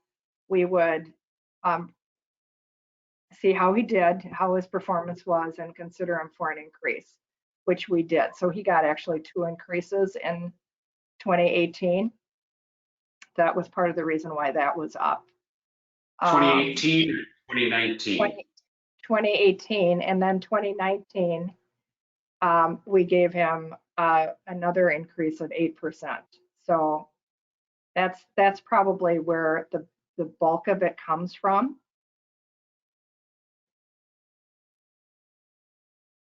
So that's the total 4.2. Right. Okay. All right, I'm gonna let others. So Charlie, Bruce, Kurt, any of you guys ready with any questions of Diane? The one thing on Jeff there, did he start in 2017? He didn't start in 2017, right? Or did he? 2017. What, is that his hourly wage in 2017 there? Didn't he start January of 2018? I think he started in March of 2018. There you Okay. go. Why, So that Why is that 2017 number there? isn't right Yeah, then. 2135 shouldn't be in there. Oh, Yeah, he Yeah. just had a 2-week review. I don't know why that's there. He didn't go down in salary from whatever, I think, just to fix that up. It's just a minor. Right, yeah, We get the percentages and that. right. But the only question I would have, the 4.2% raise, is that something we approved as a board and overall? I can't remember. I wasn't here then. no. Oh, okay, yeah, the board does not approve the salary increases. What you do approve is the salary ranges and the merit guidelines. So when we had Sarah Noah come in, and I think that was 2018, you approved what she put together, and that had the salary ranges in it. And it also had the merit guidelines. So that's what I follow. Okay. And of course, Bruce, you know, she has to work with the dollars that we give her too. That's Yeah. kind of a big one, but I'm going to do a time check for everybody because again, we got a late start and I was afraid this might happen, but we have about 8 minutes. My guess is because this isn't broadcast, we probably have leeway. Diane, you and I didn't chat about that, but I'm going to assume we're fine if we push a little bit later, correct, on the workshop? Yeah, Mr. Chair, the only thing is that we did tell people that the public hearing was at 6:15. So if we have anybody that joins us, You told we'd them have it was, to- sorry, did you say 6:15. 15? Yeah, 6:15. Okay, so we're good. All right. Yeah. Great, thank you. Okay, my apologies. So I don't know, Bruce, did you have some more? On this item? Yeah, No, not really. on the administrative cost. Kurt, Charlie? Well, there's no surprises here with Jeff. I know we started him out on the low end, but that was because he was a new employee. But am I surprised by the 8.2% increase in 2019? No, not at all. I mean, he's an excellent employee. He does the vast majority of the physical work, and but 8.2%. I mean, that's a lot of money. But no one's ever questioned his work ethic or his attitude or his productivity. Okay, anything more on the administrative expense report though? Back Diane on the other one. Yeah, so besides putting it on one page, what else would be helpful to you? Anybody? Well, my 2 takeaways would be how the monthly financial report that we get from Chris is organized. It sure would make sense that if you're going to do a report for administrative costs, it somewhat follows that. There's some things that are in there and some things that are not. So to me, this report, although is good, I tend to look at the the monthly data and kind of compare it and see how we're doing against budget and going up and against previous years. So I guess it's not that big of a deal. But this report, what kind of jumps out to me is how variable it truly is. Year after year, the apples to apples numbers, up 12%, down 3%, up 23%, up 5%, you know, for the total of 570, and then, you know, the total of 700, minus 10%, up 24, up 14, minus 13. To me, when you see those wildly changing percentages year over year, that's symptomatic of something. Whether people aren't coding the things consistently year after year, whether the organization is doing things wildly different year after year. Chris is not tabulating these categories the same consistently year after year. It's symptomatic of you can't even look at trends when they jump around so much is kind of my overall takeaway. So, I mean, the data is nice to look at, but I don't even know what to draw from it, to be honest with you. You know, Charlie, I think that's fair. The only thing I got thinking about also when I was looking at that was like, so for example, Jeff came on board in 2018. And I figured in looking at that, it's like, okay, so all of a sudden we got a big jump because his salary coming on, that's fine. He probably needed an equipment, you know, or a computer and some equipment. Diane, is that accurate? Did he get a computer? Yes. Diane? Yep, I'm here. Can you hear me? Nope. Can you hear me? Did Oh, he get a computer? yes. So then you have that purchase, right? And so all of a sudden, because we're sort of a small group, Charlie, that when you have changes like that, that can throw a year out of whack. So, Well, Not- and Good. when we start, I'm sorry, go ahead. I was just going to say, well, again, without trying to nitpick it, but if we got a computer in 2017 or 18, it should have been under 751, I presume, and there's nothing in there. So, oh, I see, if that's been miscoded or something. yeah, and that again, I think potentially there's miscoding going on, which means garbage data in is garbage data out. And Yes. so that's why I always tend to look more at broader categories back on, Chris's reports to look for, surprises. Or to your point, Mike, if some large organizational change happens, like we hire a new employee, well, in a report like this, it might be nice to have a little asterisk and at the bottom say, Yeah. Jeff was added on this date. And Yeah, good point. that gets out ahead of us scratching our head. Yeah. Why a big jump or something. So I again, agree. minor stuff.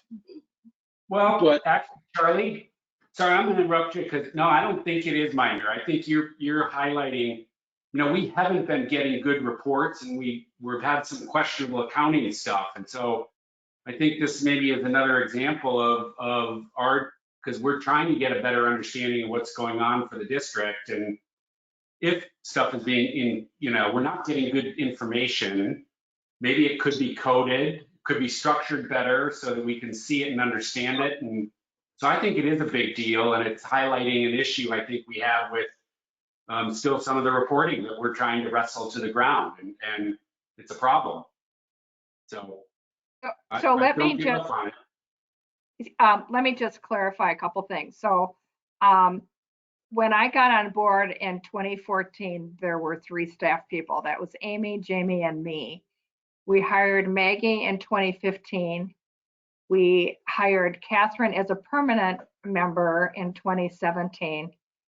We hired Jeff, as Jamie said, in 2018. So we have, with the exception of 2016, we've hired a new person. So that certainly should be taken into account. And certainly I get the point about putting an asterisk Yeah. in there so that people understand that's what's going on with the salaries particularly. Yep.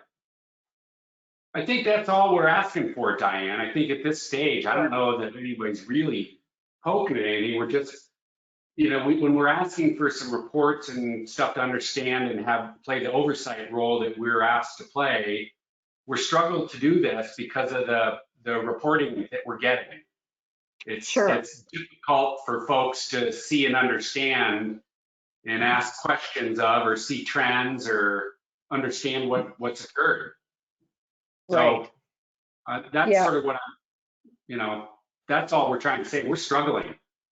And I think that's stepping out of the stuff that you've been hearing from us for the last year and some of the reports and stuff that we're doing. It's just, we're struggling as a board. Right. And we want to work with you to fix it, but,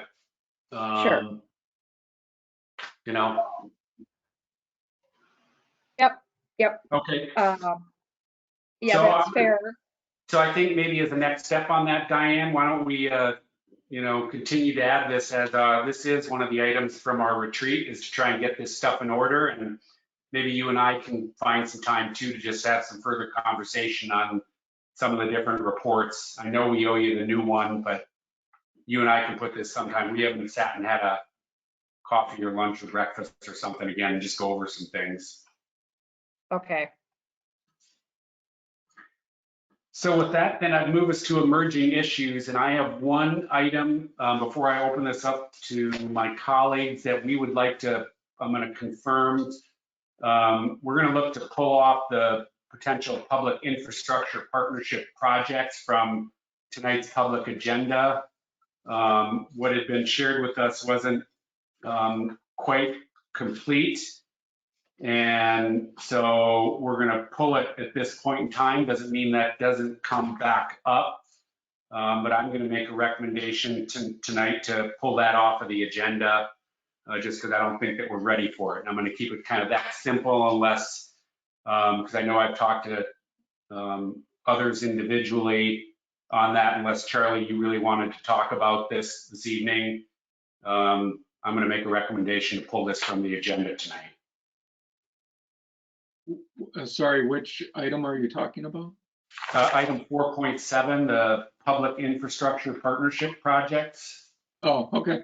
No, I'm fine taking that off. Okay, thanks. Mike's gonna pull 4.2, 4.6, and 4.7, is that right? No, I'm just saying 4.7. Oh, okay. The last item on the new business. So, Mr. Chair, you also wanted to talk about the report that Kurt's been asking for on CARP. So is this a good time to talk about that? Yeah, let's go for it. Okay. So, Kurt, maybe if I could just ask you to kick it off about what it is that you're looking for, and then I can respond. And I see that Maggie's also here as well. So if you would do that, that'd be great. You're on, Kurt. For what? Diane wants you to kick off what you're looking for on the CARP. Oh, CARP report. yeah, no, the report, I think is, it's a good report, but I guess I just get frustrated with the inability to really nail these CARP, and it has nothing to do with report. I understand that. No. But we put in a lot of time and money already, although I guess we're not going to get the numbers until June, according to Mike. But, yep. So maybe I kick that off. Diane, can I, and Kurt, if you will, because this came up again, our last conversation, and then Diane and I did circle back on a phone call after this. And so I'm supportive of the fact that, we have, we're stepping out there on some new effort on doing accelerated CARP removal, some big dollars, creative and new stuff. And I think there was a desire to get a handle on the, what's working, what's not, understanding where the dollars have been spent. So nobody's picking on anything or being defensive, but it's trying to create a record of the activities of what we're doing at some point and get an understanding of, what are the total dollars we spent on the activity. So it's, again, I don't think there's anybody's trying to use this information for anything except just to also create a record. I think we are doing some, just personally, I think we're doing some pretty creative and innovative stuff that I think is going to will pay out. And I think having some of this stuff documented will be valuable, both financially and the success of the project. So with that, I think that's part of what, as Kurt and I have talked also, that he's trying to get at. And I understand from Diane that while we haven't gotten it right now, it's because Maggie is, full speed ahead to get the carp out and focused on that rather than trying to pull together a report and a status on dollars and some of the items for us.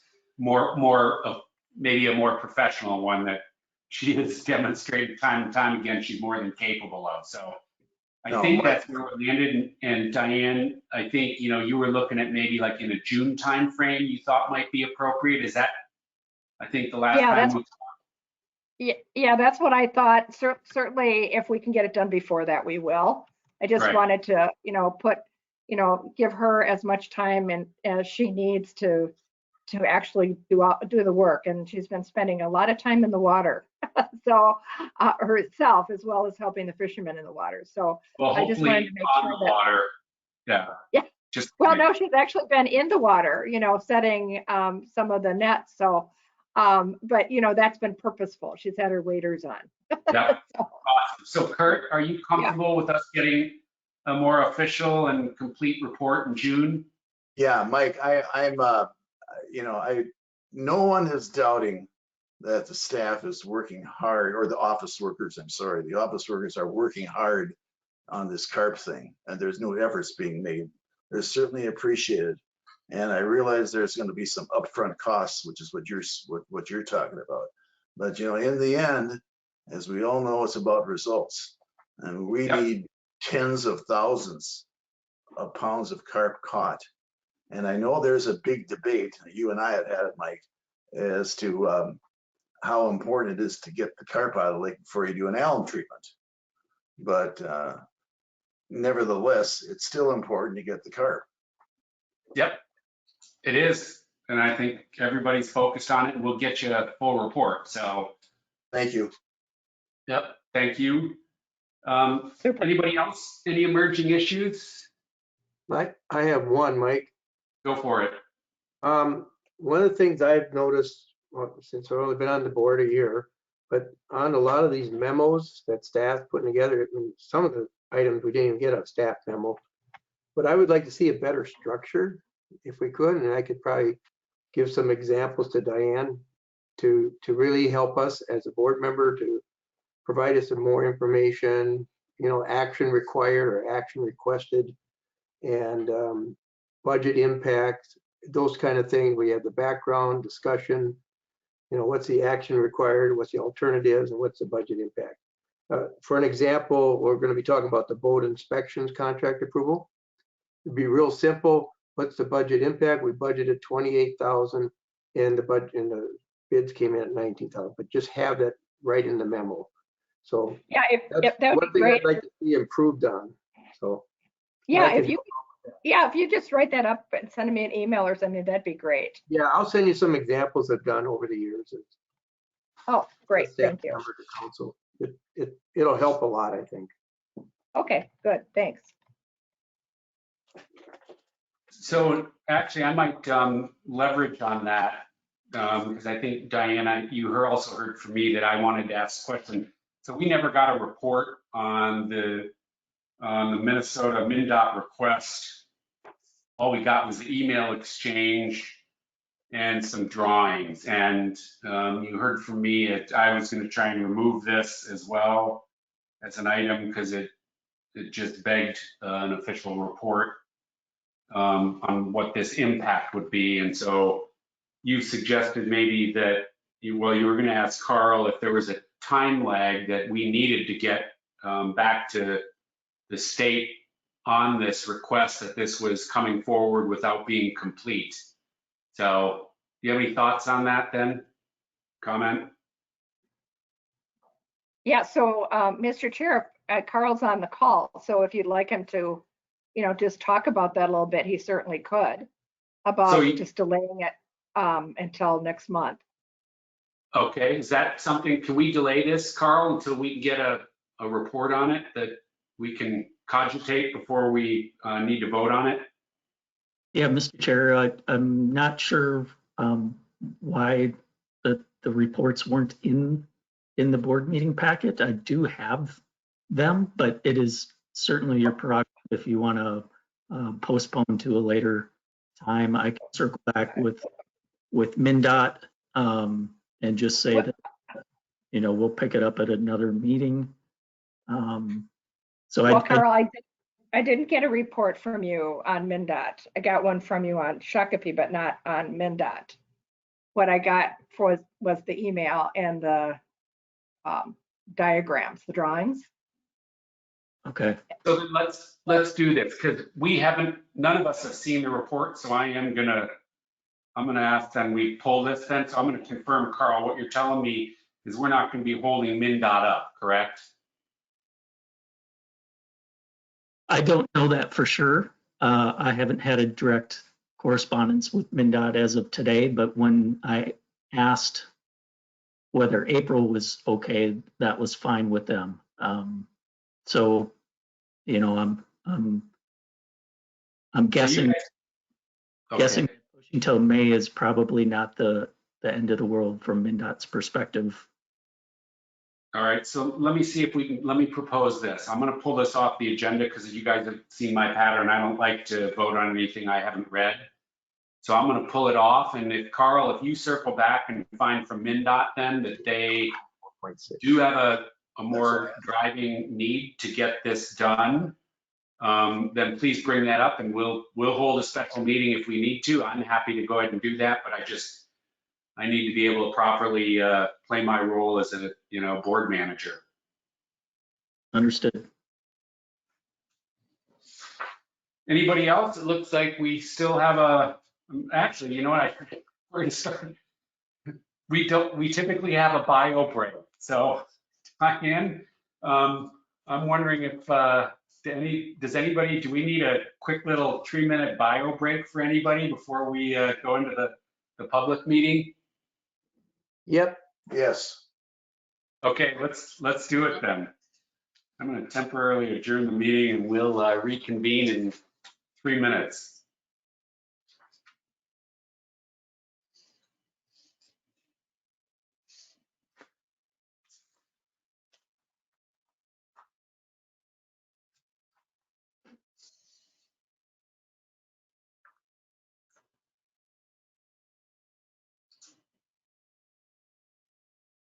Diane, I can tell you're still here.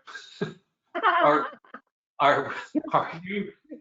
we ready to go with being able to show our typical presentation from staff on programs and project update stuff? Are we going to be good to go for that? Yeah, Jamie's gonna take charge on that one. But we're gonna go with the public hearing first, right? And then I'll turn it.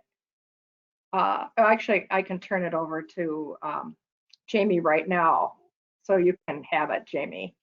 Perfect. What I don't understand is why we're not seeing some of these other people come, though. We've had Jim Wininger say he's wanted to get in, and I sent him the link again. I see him in, Diane. He's listed as an attendee right now. Oh, there he is. Oh, good. Yay. Oh, good. And then Christian also, and I saw that Jamie also sent him a link. So, okay, if Jim got in, then Christian can get. Yeah. Diane, Christian messaged me and he's asking if he can approve his request. I think you need to approve his request because he can only hear us. Well, that's true of everybody. Yes. So for the board meeting, nobody's supposed to speak except the board members, unless he wants to talk during the public comment period.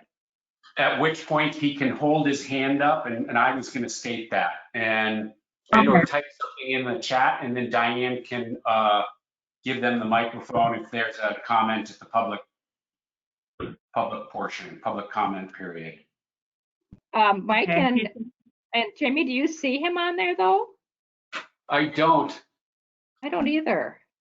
He said that he's just listening on the phone, so I don't know if he can see it or Oh. not. Kristen, if you can hear us. Can you see us also? See the screen?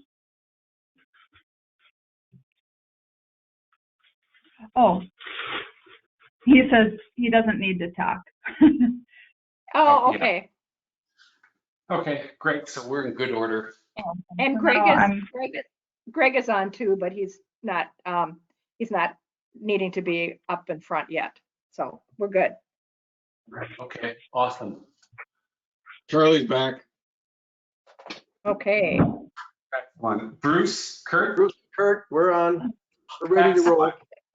So I'm not going to give a notice. I'm just going to start because we don't have to worry about that. So here, good evening and welcome to the Prior Lake Spring Lake Watershed District Manager Meeting of Tuesday, April 14th, 2020.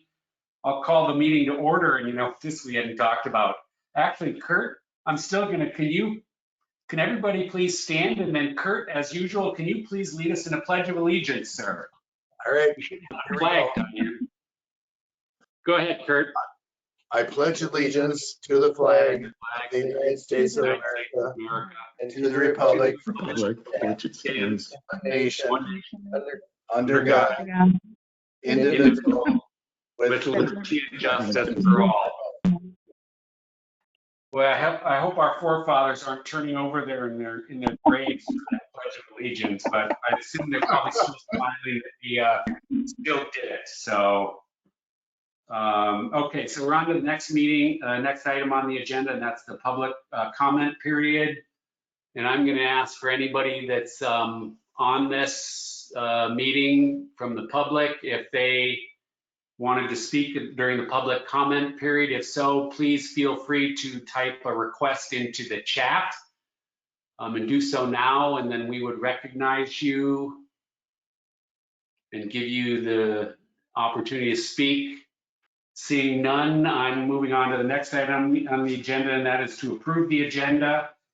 And with that, the first thing that we're going to do is I have two items that we are going to strike from this agenda this evening. Item 4.6, proposed rules, MnDOT's request.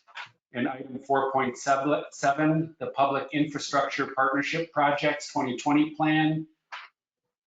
Is there anybody else that has a request to delete or change an item? Seeing none, then, and we need to do roll call votes as a reminder, I would then entertain a motion to approve the amended agenda. motion to approve the amended agenda. And that was Kurt. Can you please state your name for the record when you do that, please? That was Kurt. That was Kurt. Do we have a second? Second by Loney. Awesome. So we have a motion on the floor to approve the amended agenda. How do you vote on this Aye. motion? Bruce, how do you vote? Aye. Kurt? Aye. And Mike votes aye. We have the unanimous support for the amended agenda. So our first item on the agenda is we've got a public hearing on the 2020 Water Resource Management Plan. Diane, do you have any intro before we open the public hearing? Should have a motion. Diane, did you have any intro to this on what we're doing? Yes. Mr. Chair, managers, and public, the district has been working for about 2.5 years on its 2020 Water Resources Management Plan. And we started out by having a number of public meetings. We had a technical advisory committee that we worked with throughout the process. We had special meetings with the Board of Managers. We had meetings with different organizations such as the Farmer-Led Council. We had staff input, et cetera. And we are nearing to the point where we would like to get a final approval on the the plan so that we can actually move forward and have, we want to move forward on this in May. So we'd like the managers to hear if anyone has any concerns about the water resources plan. We had state agencies and local agencies review the plan, and they provided their comments, and we gave them a response to their comments about a week ago or so, according to the time frame that's required by law. So, the purpose of this hearing is just for the managers to hear about any other thoughts that people might have, and so that's the purpose of this discussion now. Great, thanks, Diane. So I would then ask again, one of my colleagues, if I would entertain a motion to open the public hearing. I'll make a motion to open the public hearing. This is Charlie. Thank you, Charlie. Do we have a second?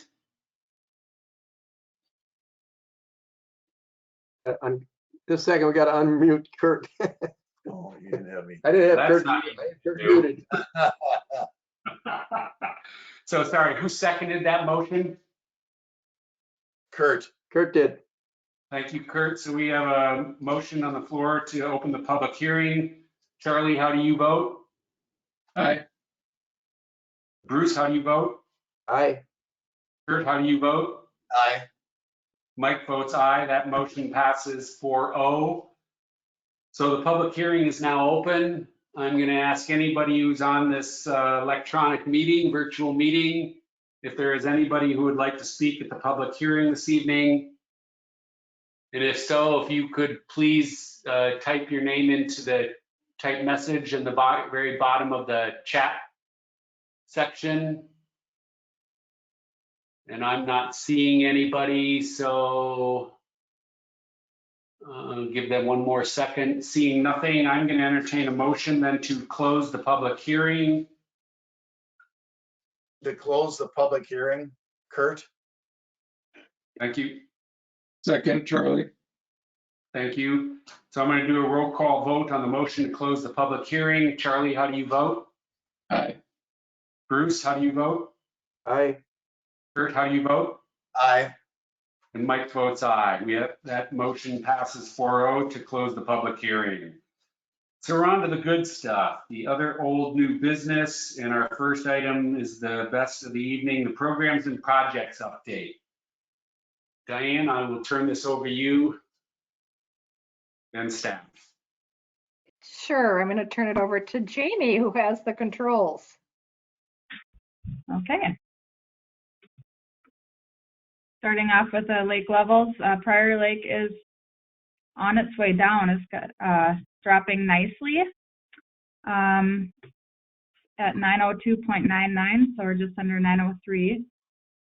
The low flow gate is still open, and the plan in the permit, it states to close it on May 1st, and it looks like we should have no problem doing that. In the past, we've kept it open if the water is high, but there's no rain in the immediate forecast, so looks like we'll probably be at a good level by the time May 1st rolls around. And you can see that Spring Lake is also dropping nicely too.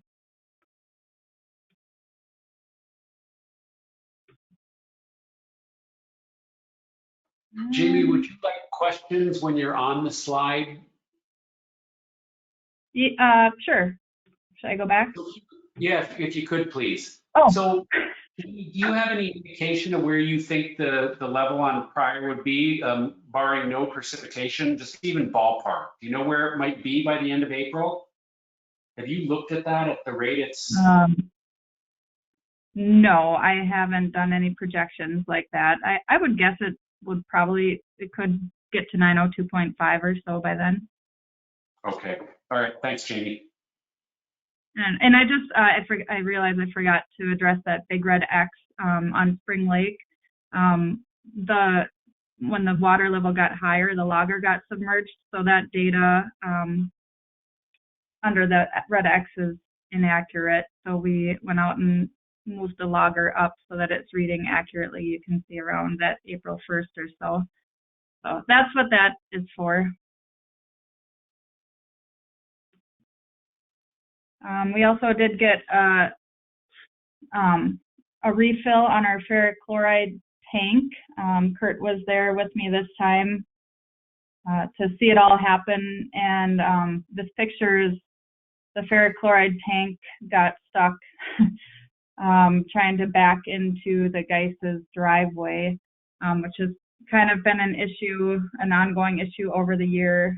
The driver has asked for us to widen the driveway approach. The tank is very sensitive to any changes in level, so he has to be very careful when he backs in, because if the tank hits the grass and it sinks it all with all the fluid in the tank, it could cause the tank to tip over and spill. So anyway, it's just something we've kind of been asking for a long time, is to widen this approach. And I know there's a lot of discussions about the ferric chloride treatment plant in the future, but yeah, we did have to get a tow truck to come and pull the driver out of the ditch here.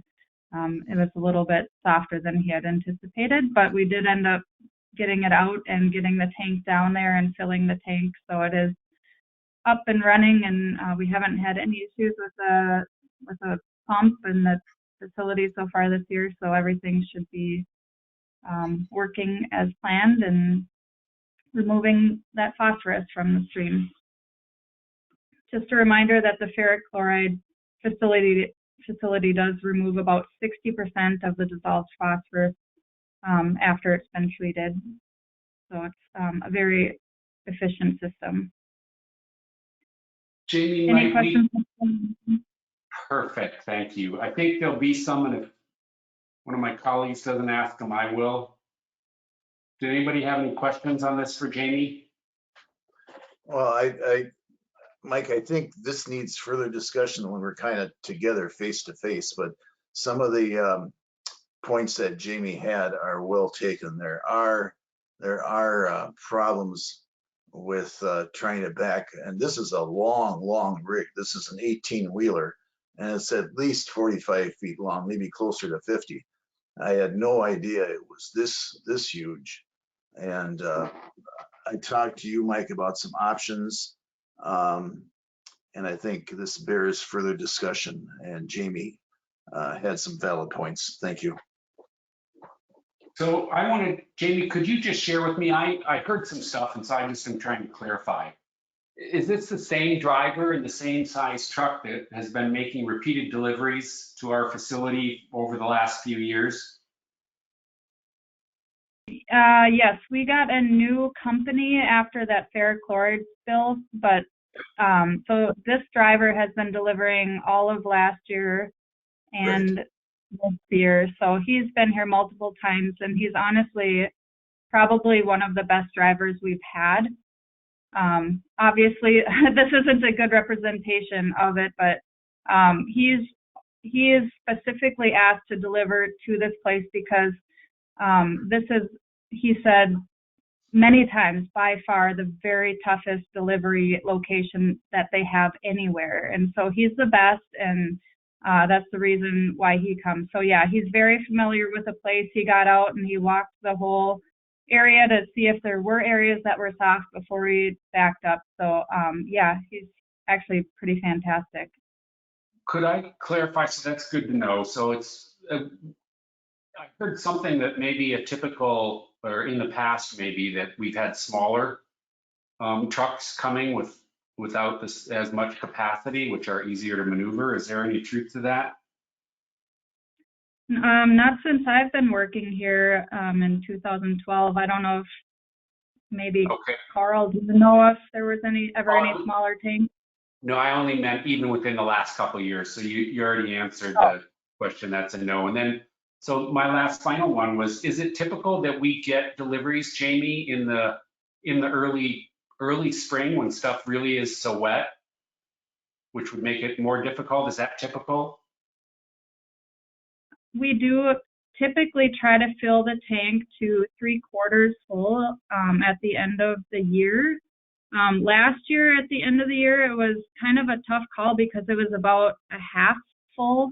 So we would have really only needed like 700 gallons or so to fill it up. So to justify getting a delivery at that time, we decided that it wasn't worth it since we did have a full tank. So we try to avoid it if we can, knowing that it is soft. So how much did we get delivered then? So are you telling me we were that low that we needed a delivery that early in the spring? Or how Yeah, much did we deliver? That's probably the easier way to ask this. we were down to like a couple hundred or 300 gallons when this was delivered, so there wasn't putting it off anymore. We had 3,200 gallons delivered this day, and there was probably 2,000 to 3,000 gallons when the season started. But we did have really high waters, even though it's been a relatively dry spring because of all the runoff. We've had higher waters, so then it can dose up to 4 gallons an hour, which it had been up until this delivery because the water was so high. Yep, there you go. Thank you. Those are perfect. Thanks for your answers. Any other questions before I move on? Mike, if I can just make one more comment, you're going to have this problem ongoing with the way the driveway is set up right now. That's why I mentioned to you that an option, and I did ask the driver about this. He says yes, it would be possible to simply park along the shoulder of 13, and I don't know if they'd have to purchase extra hoses or if we'd have to go in a cost share with them and just attach the hoses, and he could walk down the ditch and go straight across, and we never have to deal with the driveway again. Yeah. I specifically asked him that, Mike, because I wanted to see what kind of a reaction he got, and he did not rule it out at all. Thank you. Thanks, Will. The final thoughts. I mean, it looks like we've had some conversations on ferric chloride. Look, we're going to be giving this a more holistic look as to what we do with this, and certainly, accepting deliveries safely and effectively and cost effectively is rather important. We'll need to address this at some point. So, thank you.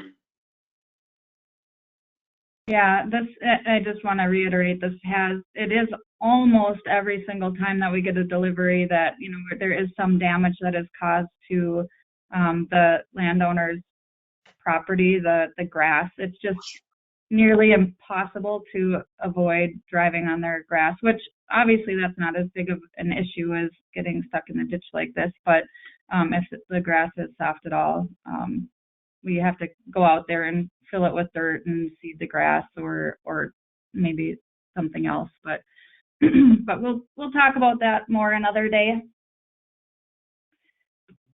An update on the alum treatments. I'm going to cover Spring Lake, and then Diane is going to cover Upper Pryor. But so Spring Lake, as we had talked about at the workshop, we are waiting for the sediment core results. They were already taken, and then we feel like, or BAR feels like the results will be available next week, and then we will be able to determine the dosing recommendations after that. The very best case scenario is possibly being able to start treating in the end of April. We are waiting to get the permit for the use of the boat launch, and that has a couple caveats also. The DNR couldn't promise that COVID-19 won't cause the boat accesses to be closed. So we're going to go ahead as if it's going to be available, but that may be an issue when the time comes. So we're still planning on treating this spring, and everything is going smoothly and as planned so far. Diane, do you want to talk about Upper Pryor Lake? Sure. So the work plan is due tomorrow, and it's almost finished. It's been a lot more work than we anticipated, and but we are going to get it in on time. The general rule of thumb is that Bowser has about 30 days to review it and to to give us a contract. They can do it in less time than that.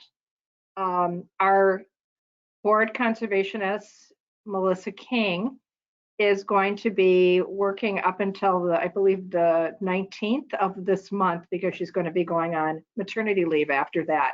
So we hope that she'll have a chance to look at it and get it on its way before she leaves. And if that's the case, then it of course depends on who is the one that makes the decision about getting the contract together, et cetera. But hopefully, like I said, in the third bullet, expect to have the approval within a month. And if we do, then we could still do the treating this spring. And as we talked to John earlier in the workshop, there was discussion about doing Upper Pryor by the Memorial Day if all the approvals get made. And of course, we have access to the landing. Diane, before we leave this, could I ask if, I know that we have some plans with getting our water management plan in order with Melissa, but there's somebody that would take over in her absence. Is there some possibility, if this doesn't get done with Melissa in that time frame, that somebody else could help us get this done if we wanted to? Oh, absolutely. Yes, absolutely. She's already designated who her replacement is while she's on leave. And we actually have a relationship with him because he took over when Mary Peterson, the board conservationist before Melissa came on board, had taken another job at Bowser. So his name is Steve Christopher, and he is actually very well aware of watershed districts and works with a number of our colleagues. So yes, we'll be seeing him on everything that we would send out to Melissa. So he's got it. Okay, so the probability you think that we'd have this in place in a month is very high, or? Oh, very high. Oh, absolutely. Unless, again, what's going on with COVID-19. But I also asked Melissa the question that was related to the question earlier about getting our property tax payments from the county. And that is there a chance that Bowser is going to be delaying its grant payments for projects given COVID-19? And at this point, she hadn't heard that they would. So again, things can change in a moment's notice, but at this point, I think everything's a green light right now. Great, thank you. Thank you, ladies. Maggie. All right, well, even though the COVID-19 shut down a whole lot of things, it definitely didn't slow down CARP. We're out there working, doing a lot of things. Jamie, if you could go to the next slide. So this is all the things that we're working on.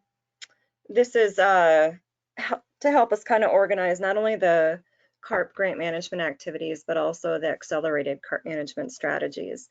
And we've managed to add a few more tools to our toolbox this spring. Jamie, if you want to go to the next slide. So we sent a couple emails about this project, but something that we're trying to do that's new is a gill netting pilot project. So in many other states, including Wisconsin, Iowa, and a lot of the surrounding states, they allow commercial fishermen to use large gill nets to go after the carp, but they don't in Minnesota. There was unfortunately some irresponsible gill net use, and so they typically don't allow it because they had a lot of native fish mortality when used irresponsibly. So Tony Havranek from WSB, our carp consultant, has been working with the DNR to get permission to use gill nets as another tool that we could use. And so as part of this, we have a very special pilot project permit to go in with some large gill nets and to prove that when done responsibly, that it's not going to have a big native fish die-off. So we went out on March 23rd and we were going to do our first attempt on this, but the ice conditions made it unsafe. So we came back out on April 7th, which is the photos on the bottom, and threw some gill nets in, and we just did it for a few hours. We caught about 1,000 pounds of carp, but no native fish were caught in the bycatch. And that's typically because we have like the gill net holes are a little bit bigger, so they won't catch a lot of those native fish, like the small crappies and such. And so we gave that information to the DNR, and they want us to go do another catch, hopefully catching some of those native fish, because we would put them in one of those cribs you see in the lower right-hand corner of your screen. And when they sit in that crib, they'd be in there for about 48 hours. And then we'd see if we had any die off from the native fish that we catched. But because we didn't catch any of this last time, we didn't have that information for the DNR. So we're going to go try that again, hopefully this week or next week, just to kind of get some more data for the DNR so they can give us a more broader approval to use those. So Jamie, if you go to the next slide. Actually, Maggie, might I ask a question on this one, please? Yeah, absolutely. So Maggie, what do we do with the fish being caught from the gill nets? Is that also sold at this point in time into commercial markets, or? Yep, the commercial fishermen have gotten requests from the markets out east again. So there is a small market for it, but Tony Havranek from WSB, they had purchased a fish transportation business. It's called Fish 2.0. And so if we have small hauls like this, they typically try to pool a bunch of the small hauls around the Twin Cities together and then take them to a holding pond in Michigan until they have a large enough haul for those commercial markets. Because those commercial markets are typically looking for 20, 30,000 pounds at a time. Right. Does the sale of that, does that underwrite the cost of our carp removal program in some fashion? It does. If we're able to pay the commercial fishermen in any way that reduces the cost that we would have to compensate them for going out and trying that effort. So. Because I had a crazy thought that if by chance, I didn't know whether we were able to sell this to commercial markets, and based on our current economic environment with pushing from stuff I've read up to about 20% unemployment, I know other people eat carp, and I started to think whether we wanted to think about providing this protein to unemployed people that might appreciate some protein, some fresh protein. So anyway, crazy thought, and that's part of what I was asking those questions for, but yeah, Mike, I know. Oh, sorry. Mike, I have a question. Maggie, what would you say when they send a crew out? First of all, how big of a crew of people from Reederman or Geyer are needed for a gill netting project? And what is the base cost that they're going to charge us, whether they get any carp or not?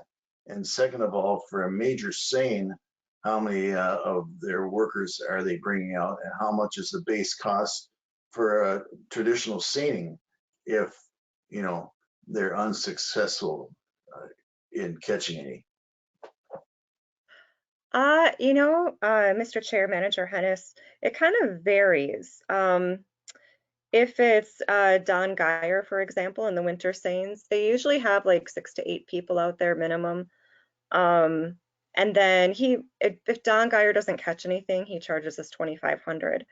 Now, Jeff Reederman is coming from a further area, and he usually draws in fishermen from further out. So, but again, he has a crew of like 6 to 8 people, even in open water, but then he's got his 2 boats. And he charges us anywhere between like $3,000 to $5,000, depending on the size of the crew. But then the costs increase if you have any tears in the net. We typically, if they're working in a new area that they haven't seen before, we usually compensate them for the repair of the net. So then the cost increases. So it kind of varies. Thank you. Does that answer your question? Yes, thank you. Yeah. And typically with these gill netting projects, they don't need quite as big of a crew, and it doesn't take as long. So we are paying Jeff Reederman for this, and then one of the other commercial fishermen comes out as well, Tim. And I believe they asked for $2,500, but I don't know, because Tony does the negotiations for us on the purchase of the 1,000 pounds of carp. So I don't know what if he negotiated that down a little bit. Carp typically goes for about 30 cents a pound, so he would have made like $300 off that tops. So Thank you. yeah. So seine events. So we're keep on trying on these seine events, and we learn more and more every time. The commercial fishermen are taking extra risks with our water bodies that they don't typically take with others, because they like us, I think, a little bit. So the carp were grouped up over by the Ditch 13 wetland on April 2nd, and we decided to go after them. And typically with fishermen, they don't fish near the wetland areas because the carp can tend to maybe go into the cattails and go scatter. We didn't know about the obstructions in this area, so they were kind of taking a risk. But we really wanted to go after them, so we tried it, and we learned a lot. We were using our speaker system to try to scare them. We were making noises by the cattails, trying to keep them out of there. But in the end of the day, like the seine went really smooth.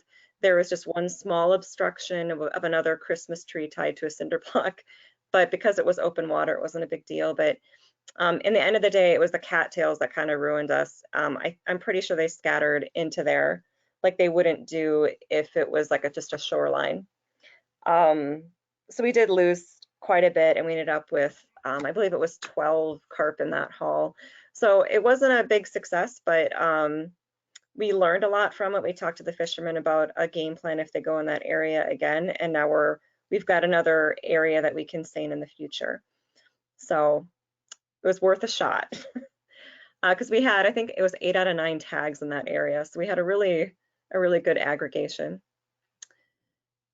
And then Jamie, if you go to the next slide. So the following weekends, we decided to use some of our block nets. So I've kind of talked a little bit about this before, but we purchased a few block nets to block carp when the commercial fishermen are going, so that they don't go into areas that we don't want them to go. And Tony asked the question, oh, why can't we just use this to do like a small little micro seine event of our own? Because the carp were grouped up. It was a Sunday, and they were kind of grouped up over by the Spring Lake Estates docks, where that area is on the north side of Spring Lake.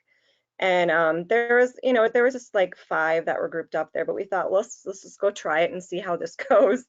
So we only had 2 boats, and it was just me and our Jeff Anderson and Jordan and Tony from WSB, and we just threw in this small little seine net and a couple gill nets and see what we could do. And we caught 20 fish, which isn't a lot, but again, we learned a lot because when we threw in the block net, the lead line wasn't as heavy, and it wasn't as moving as quickly as they do in those larger seines, and so we lost quite a bit of fish. I think we had a lot more than we ended up catching. And so we just learned that we needed to pull that in quicker, and just the logistics of actually doing it ourselves with a smaller seine net. So I feel like if we do this a few more times, we can probably do this with interns in small areas as opportunities come up. It's another option to use in those areas that the commercial fishermen aren't willing to go into because there's too many obstructions. This smaller block net is a lot lighter, and you can see we're just doing it with our hands. We've got no winch. It's a lot easier to move. So so we're learning. We're putting this other tool in our toolbox. Jamie, if you want to go to the next slide. And then we've also been busy putting in the carp barriers. So we have the Northwoods Pond, which is on the west side of Upper Prior Lake. And this is one we've been talking about for a while, but there was just a lot of logistical things that needed to happen. And so that's completely installed now and blocking carp. And then the ferric chloride weir, we brought the contract to you guys, I think, was it just the last month's meeting? And in that contract, we said that the contractor was supposed to put up a temporary barrier by April 10th if he wasn't able to put the permanent one in by then. So he did an excellent job on April 10th of putting in this temporary barrier that is completely secure. You can see like the top of the black line on the weir where it kind of goes over the walkway. So there is no way carp are getting upstream this spring, which is just great news for us. We have to keep a little bit of an extra eye on it because it doesn't have like the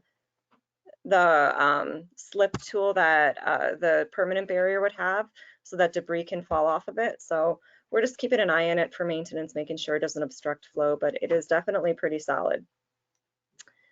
Hey, And then Maggie? Jamie, yeah, Got a question. I'm sure. not used to these carp guys, but if we're blocking the carp from coming into the, you know, the wetland there in Northwood Pond, but they're Yeah. gonna go spawn somewhere else then, aren't they? Mr. Chair, Manager Loney, yep, the idea is to force them to spawn in the lake system, because in the lakes you have pike and you have walleye and you have all these things that are gonna eat the Oh. eggs and the larvae. Alright. So, That makes sense. yeah, that's why they typically like to go upstream to these shallow areas that freeze out and don't have the larger fish. Okay, thanks. That makes sense. So another fun thing that we're doing is we're putting in these specialized carp traps this year. So this one is Jeff Anderson's idea. Carp have a tendency to move upstream to these smaller, shallow wetland areas to spawn, and their behavior is such that they'll push through anything to get upstream. So this is right at the desilt pond where they typically move up the stream into the Geist wetland. And so we put this trap there, and those little white plastic tines that you see, almost like fingers, the carp can individually push through these. They move individually, and they've got a little spring system on them. So the carp will go into this little caged area, but they can't get out. So we're just trapping them. So we have this at the desalt pond where we know they go upstream to spawn. And then we're putting another specialized carp trap in the Arctic Lake outlet. That one is going to look a little bit differently. It's going to be a box trap, which will be covered on the bottom and covered on the top. And you won't really see it as much as you will this one, but it's another type of trap where they can go in, but they can't get out. So we're putting these specialized traps in that are, you know, they'll function even when we're not there, which is really important because we know that carp sometimes like to travel upstream on days that we can't predict on the early morning hours of like 3, 4 a.m. So this will catch them when we're not there, which is just great. And then so the next steps for us on Spring Lake, we're gonna keep watching the carp and use that unified technique with the speakers to move them to the removal areas that we want them to be in. Spring Lake is a little bit more difficult than Upper Prairie because it's so wide, but we're purchasing another speaker and we hope to get a whole bunch to really move these fish over by Kurt Hennis's place on the east side of the lake where we like to seine. We're also going to be doing removals in that push trap that I just showed you, as well as the Geist wetlands. We're going to be putting in a baited box trap using volunteers. So although we have the COVID-19 restrictions, we plan on putting a trap possibly by the wetland by the ditch 13 or over maybe closer to Kurt's place. And it'll allow volunteers who don't need to be in contact with anybody to come and just drop some corn in there every day and just get a whole bunch of group of carp to come to that location. And once we have enough going to that baited box trap, we will lift the sides and catch them all. So we'll be doing that later this year, like late May we'll start, and then probably get some removals in early June. We'll be stocking bluegills in the Geist wetland. So with the bluegills, we're stocking 2,000 right away in the Geist wetland. There'll be smaller bluegills, and then we're going to stock some larger ones because the fishing nurseries don't have larger ones until later in the year. So we're going to stock some more larger ones in August. Because the Geist wetland, we know that the dissolved oxygen levels, even in the winter, are high enough for bluegills to survive. So that's why we're going to stock them twice, like once now to make sure that there's carp or bluegills eating those carp eggs, and then once in the fall just to make sure we have an active, good population of bluegills for the following spring. And then in Upper Prior Lake, we're stocking bluegills in the Northwoods Pond. Even though it's blocked off, we know that, you know, a lot of those adults still sometimes tend to hang out there year round. And we're pretty sure there's going to be some spawning in there anyway. So we're stocking about 900 bluegills in the Northwood Pond, and we're not stocking them again in August just because we know that that water body freezes over and that the bluegills are probably going to die. But for this spring and anyway, we're going to stock them so that they're eating those carp eggs. And then we're going to complete an open water seine in Crystal Mud Bay. And this might include matching with that gill netting effort that we talked about. So it'll be a mixture of like gill netting and open water seining in Upper Prior Lake. We'll have that trap at the Arctic Lake outlet. We also plan on doing small electrofishing removals on Upper Prior Lake just because the carp do tend to aggregate in those smaller areas and we can go after them. And then we're going to try to do that carp training program again for small seine removals, just trying to get the carp to aggregate in one area without a box trap. And then because we have these block nets, trying to go after them in smaller areas. And that's it. So there is a lot of stuff that we're doing, a lot of new tools that we're using that nobody else is. We will be documenting this, like Diane said, and we typically do the integrated pest management plan update in springtime. Last year we did it in August, but I think we're going to do it come the June board meeting just so we can update everybody on what we're doing, document it in a nice plan moving forward, and it'll clearly lay out the success of these techniques, which I think is of high interest. So is there any questions about the carp management? Yes, and first of all, I'm going to make a couple of comments, Maggie. So I think this is a great update. I love hearing about all the things that you're doing. I know, we had high hopes for a couple of winter seines that we were planning also this year, but as we had talked, the reason that we were doing all of this other effort is because so frequently those things can fall through. And so we wanted to have a lot of other things, quivers available to us to go after the carp in another fashion. And so I love hearing about all the things that you've got in place and going in place. And when I was talking to Bruce earlier today, we both got thinking about a quote from Thomas Edison, Thomas Alva Edison, who was the inventor of the light bulb. And here was the quote that we both had in our mind. And it seems fitting to me for this and the effort that you've been putting in for us. And it's, many of life's failures are people who did not realize how close they were to success when they gave up. So, and clearly you've demonstrated, Maggie, you're not giving up, which is awesome. That's why we're rooting for you. And I had one other quote I pulled out because I got thinking about all the neat creative stuff, the little micro seines, the specialized, push traps and the box traps. And I found another quote that seemed really fitting for this, that really speaks to the reason why I think this is important. And this happens to be Confucius, but it's the man who moves a mountain begins by carrying away small stones. And so that is the exact path you're on. We tried to move the mountain by itself. That didn't work. So you're on to the small stones, and I know you'll move the mountain. So good work. Keep it up, and look forward to hearing more as your adventures continue. Great. Thanks, Mike. Yep. Mike, Anybody else? Yeah, I have a question. This is for the administrator.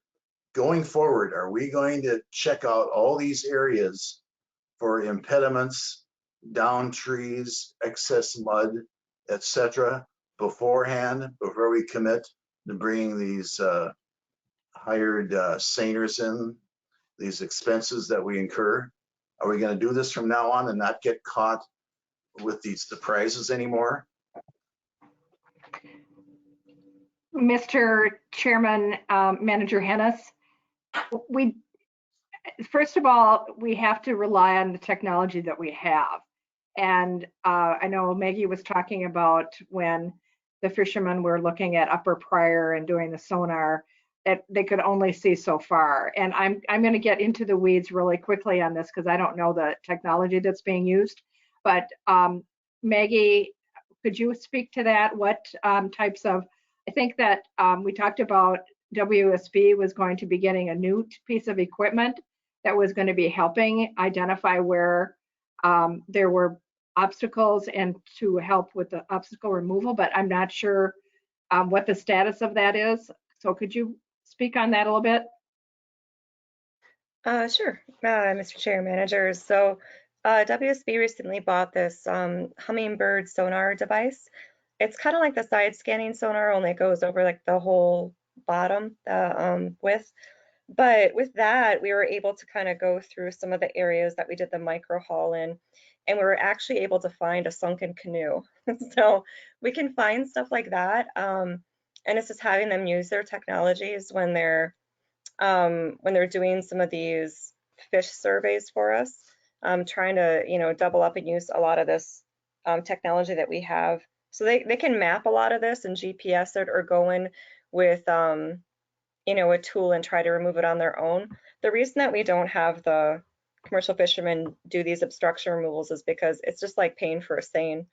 So sometimes it's just worth that. But to Kurt's argument, though, I really do believe that he's right, that if we think that we're going to go after an area, we should make sure we clear it every fall. So we have set areas on our list that we're going to keep watching these fish. We've got like 4 years of data now, and we kind of know where they like to hang out. So we're going to make sure that we clear those areas every fall if we're going after them.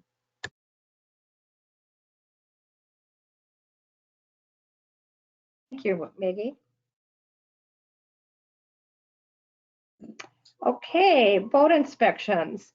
We're going to be talking about this a little bit later on in the agenda, but we did put out an RFQ, request for qualifications for Spring Lake and Upper and Lower Pryor, for about 900 hours, 500 hours for Spring, 200 hours each for Upper and Lower Pryor. We received 3 different proposals, and we chose the one that we felt met all of our criteria, but was a little less expensive. So again, I will go through that a little bit more in detail later on in the meeting. We have the same challenge here that Jamie was speaking of for the alum treatment, and that is the whether or not the docks are going to be put out by the DNR to make sure we can do this work. So right now, the person that we are hoping to have you approve a contract for hasn't heard specifically either if the DNR is going to be opening the landing. So we're just waiting for their response on that.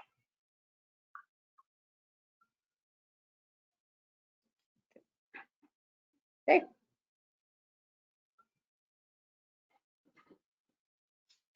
Okay, so I am going to change presenters now, and I'm going to give the Carl, to Carl. for item 4.2, the City of Shakopee's Surface Water Management Plan. Right. Okay. Carl, do you see what? Do you see it right there? Okay, great. And now tell me if you need me to put it up, because I saw that I've got the material for you. So now that I'm in control, I haven't used this GoToWebinar yet. Okay. Can you see my screen? Yes, it's beautiful. I'd like to go there. Yeah. So, okay, how about this one? Can you see that screen? Yes, there you That go. doesn't look as exciting, Carl. Sorry. Right. This is what did not appear in your packet, and I don't know why. It was ready to go. It was part of the PDFs that was supposed to be grouped together, and it was missed. So, Mike, you were right. It wasn't there. This was what I was looking for. Go ahead, Carl. The City of Shakopee's Surface Water Management Plan is before you for consideration of approval tonight. It has been maybe a while since we've had any discussion on this. In your board packet, you did have district comments that were submitted to Shakopee back in February, and then also a tally of Shakopee's response to comments.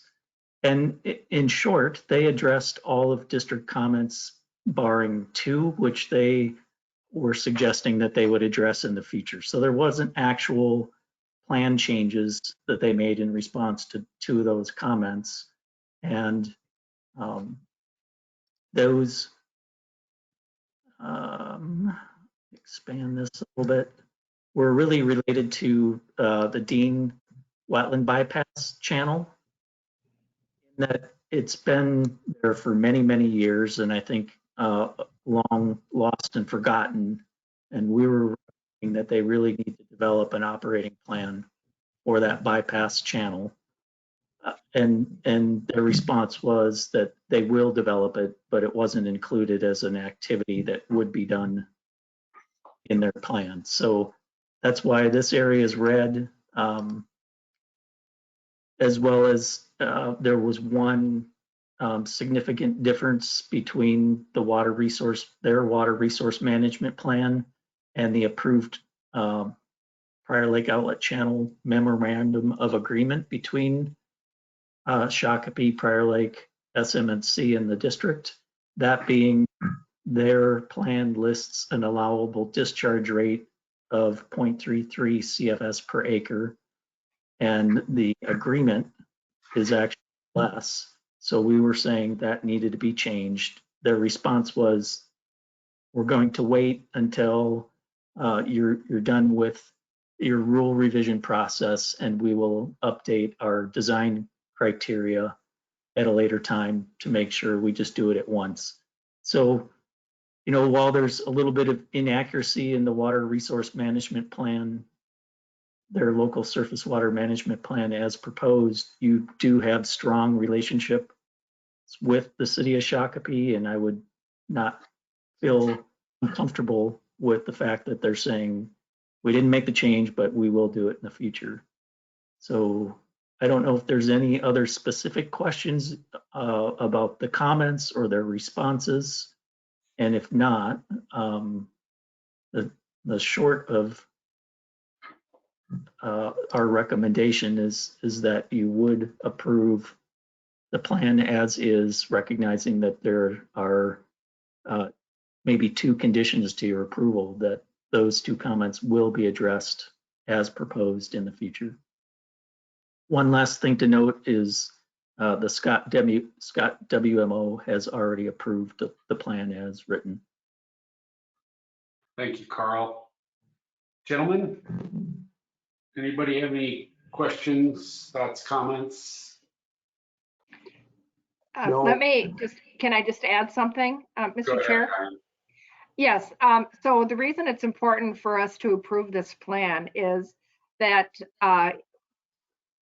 if there were money like we're expecting, we'll talk about this a little bit later on in the agenda with One Watershed, One Plan, and there was a project that they wanted to get funding for, and they wanted to have access to some of our funds to do that, they wouldn't be able to. So their plans have to be approved to receive any clean water funds from the district. Okay, thanks, Diane. Mm-hmm. Anybody? I make a motion to approve the Shakopee Surface Water Management Plan as submitted, noting condition district comments number 3 and 4 will be addressed in the future. And that's Bruce Yep. making the motion. Do we have a second? Kurt, second. So we have a motion on the floor. Before we take this to a vote, I'm going to see if anybody has any further comments or questions. And I'm just going to do it this way because that's harder to, I can't visually check. Charlie, any comments or questions? None for me. And I have none either, and I'm assuming since Bruce and Kurt, actually just because you just seconded it instead, do you have any further questions on this? No more. Okay, seeing no questions on this, I'm going to move this to a vote then. Charlie, how do you vote on this? Aye. Bruce? Yeah, aye. Kurt? Aye. Mike votes aye as well. That passes unanimously. Thanks, Carl. Thanks, everybody. Next item on the agenda, 4.3, the LeSueur County's request regarding the One Watershed, One Plan participation. Diane, I believe you're leading this one.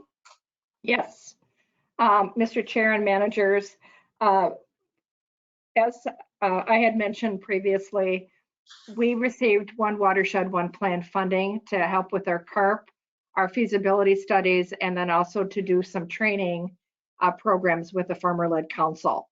And we received, let's see, I think it was about, what did I say here? I didn't. About 100, yeah, we had $185,000 for all of those different projects. There was a big discussion by many of the metropolitan agencies. I was an alternate on the program to talk about whether or not they thought that pilot program was effective or not.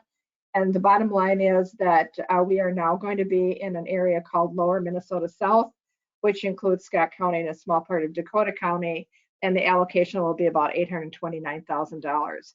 So this is a process that hasn't gotten underway yet because of COVID-19. It's been delayed. But in the meantime, we have areas in greater Minnesota that do what's called a one watershed, one plan. Now, so the metropolitan area is required to do these very expensive and large water resources management plans. The greater Minnesota areas are not. What Balzer did, I believe about 3 or 4 years ago, started having pilot projects for one watershed, one plan areas. So it would be all the different agencies, watershed districts, SWCDs, cities, counties within certain areas would put together a plan for all of them. And that plan was very much like a water resources management plan, but for a larger area. It usually takes about 2 to 3 years for them to do that process. And so LeSueur County would like to do that process. They invited the district as well as cities, Scott County, SWCD, et cetera, to be in a one watershed, one plan process with them. And it would be considered planning area 55, which, planning area 56, which has LeSueur, Carver, Hennepin, and Dakota County as well. And so what they wanted to do is ask us if we wanted to be part of their planning effort. This is, as I indicated earlier, this is a huge effort. We have a small staff, as you know. We have a lot of work that you want us to do. And certainly, I think we have more of a chance having access to the $829,000 that's been set aside for the Lower Minnesota South project, the watershed-based funding / one watershed plan, one plan metro program, than we would being part of a larger effort that LeSueur County is inviting us to be part of.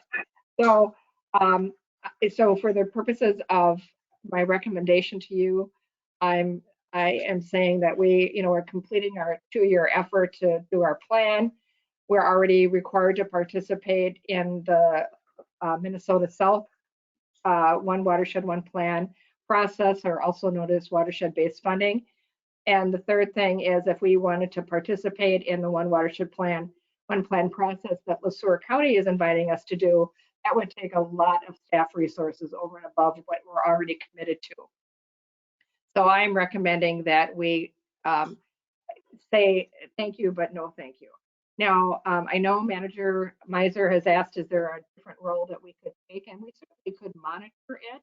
We could be on some kind of, when they do set up subcommittees to look at different opportunities or to get information about what's happening in different areas, we could participate in those.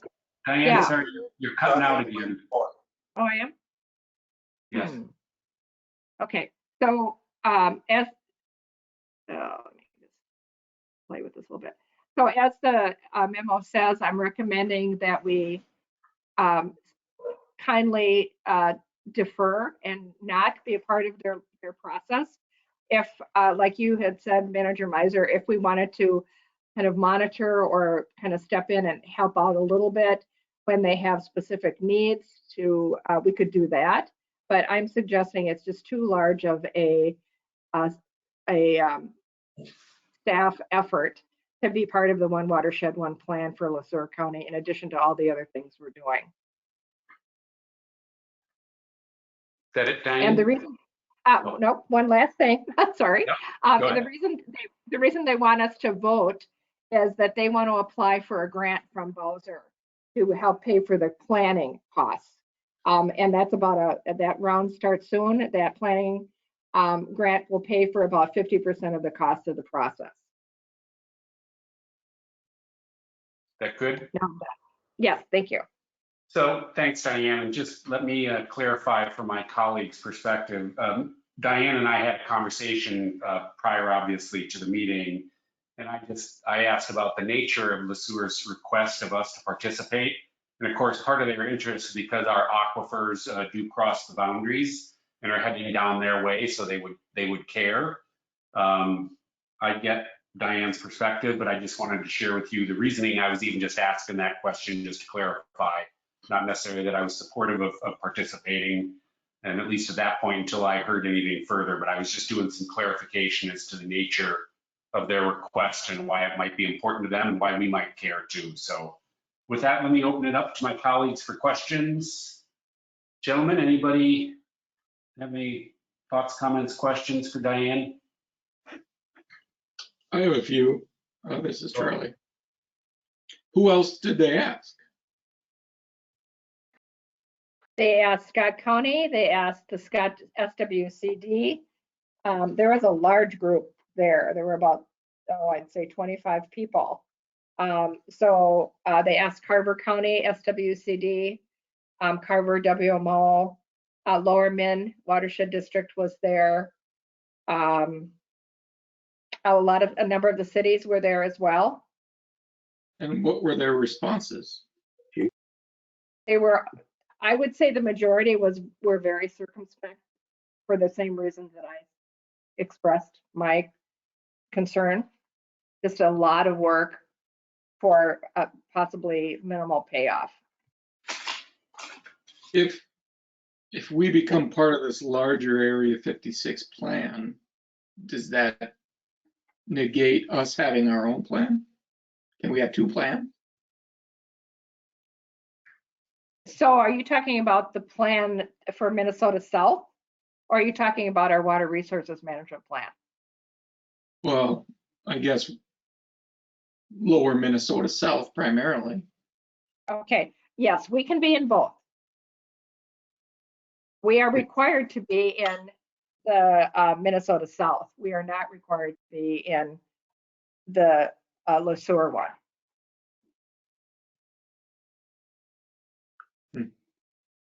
Diane, can you clarify or state whether any of the other invitees from our area have said yes, and which ones have said yes to participate in both?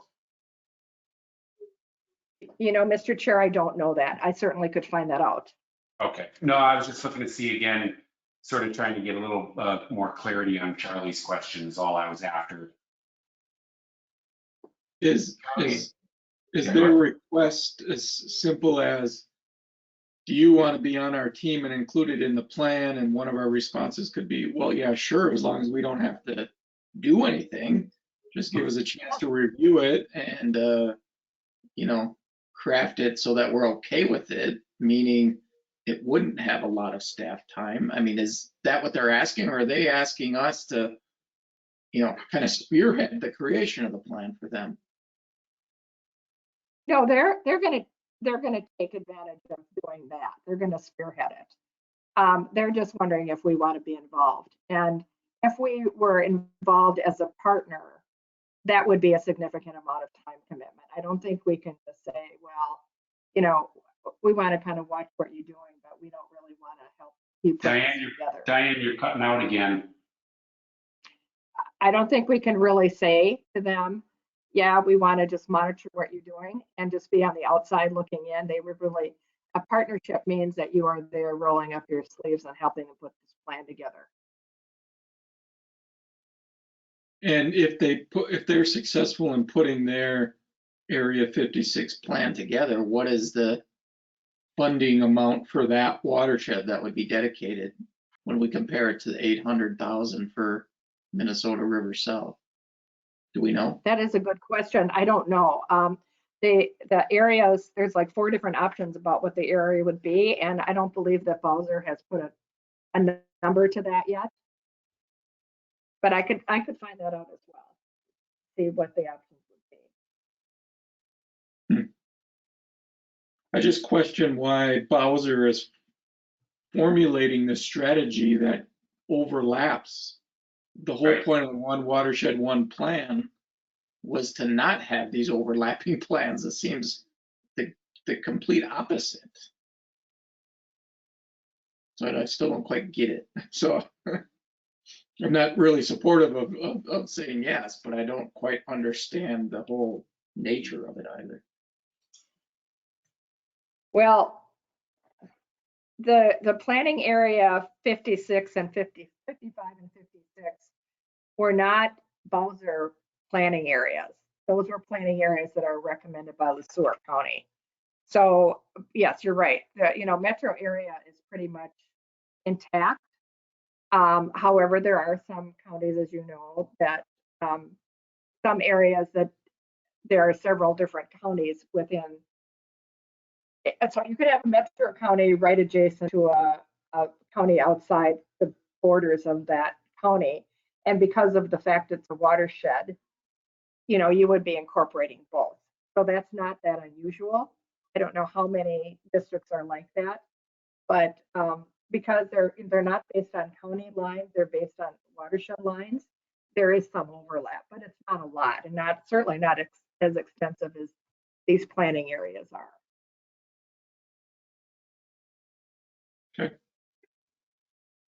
Bruce, Kurt?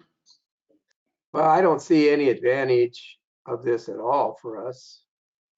So to put this on the table, I'll make a motion for the Prior Lake Spring Lake Watershed District to not participate in the one watershed, one plan of LeSueur County. Second. We have a motion and a second on the floor. Before I bring this to a vote, just because of the way that's sort of unfolded, is there any further question or comment? Yeah, I just don't see where there's any, listening to Diane, is really no advantage for us. We're in a planning district. I just, the aquifer to aquifer, that's usually not our bailiwick either. So there's other agencies that deal with that. So I just think it's a little bit, I don't know, maybe it's advantage for them, but I don't see any advantage for us. So, so I'll share my thoughts. I'm with you to not put this additional onus on staff for any potential gains for the district. I don't see if this is in our interest to be doing so, but I do get the reason actually from the whole aquifer perspective that the one watershed is trying to look at things holistically, is how water moves. And so the fact that they're downstream from us, they would intimately care about what's happening in our watershed. And so I get that, but I don't see us having the resources to participate in this from what I've heard from Diane. So if there was a smaller role for her to play or almost like a placeholder for some future time, if the world changes or some big opportunity opens up to work with them, I don't want to try and tell LeSueur that we're not interested or we're not open, but we just don't have the resources today to participate in another one watershed, one plan. Anyone else? No, that sounds good, but they are upstream of us, not downstream, right? For surface water, In the groundwater, everything flows towards the Minnesota River. So I believe that we're downstream of them, right? Diane?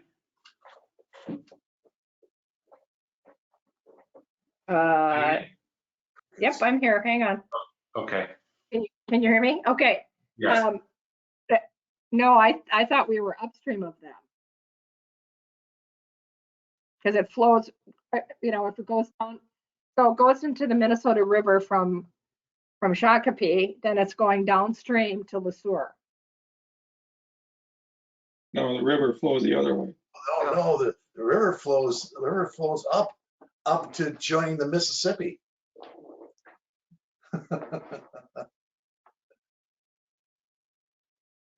Well, I live in Belle Plaine. LeSueur is to the south of me. So when I go down 169, the river is flowing towards Mankato. No, No,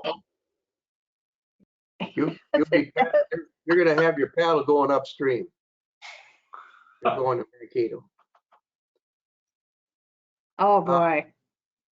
Look, I was on the Scott County groundwater study.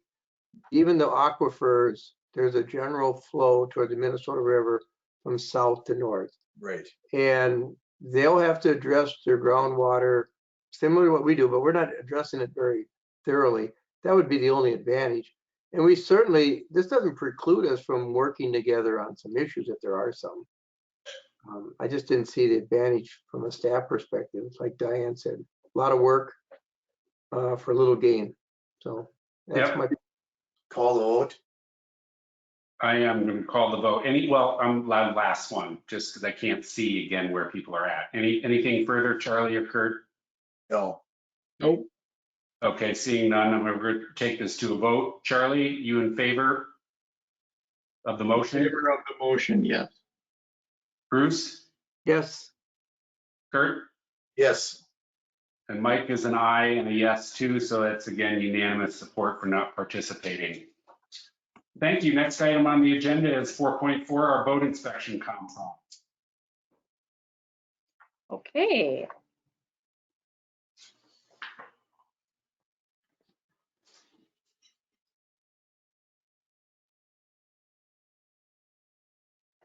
Okay, so, hang on, get in front of me.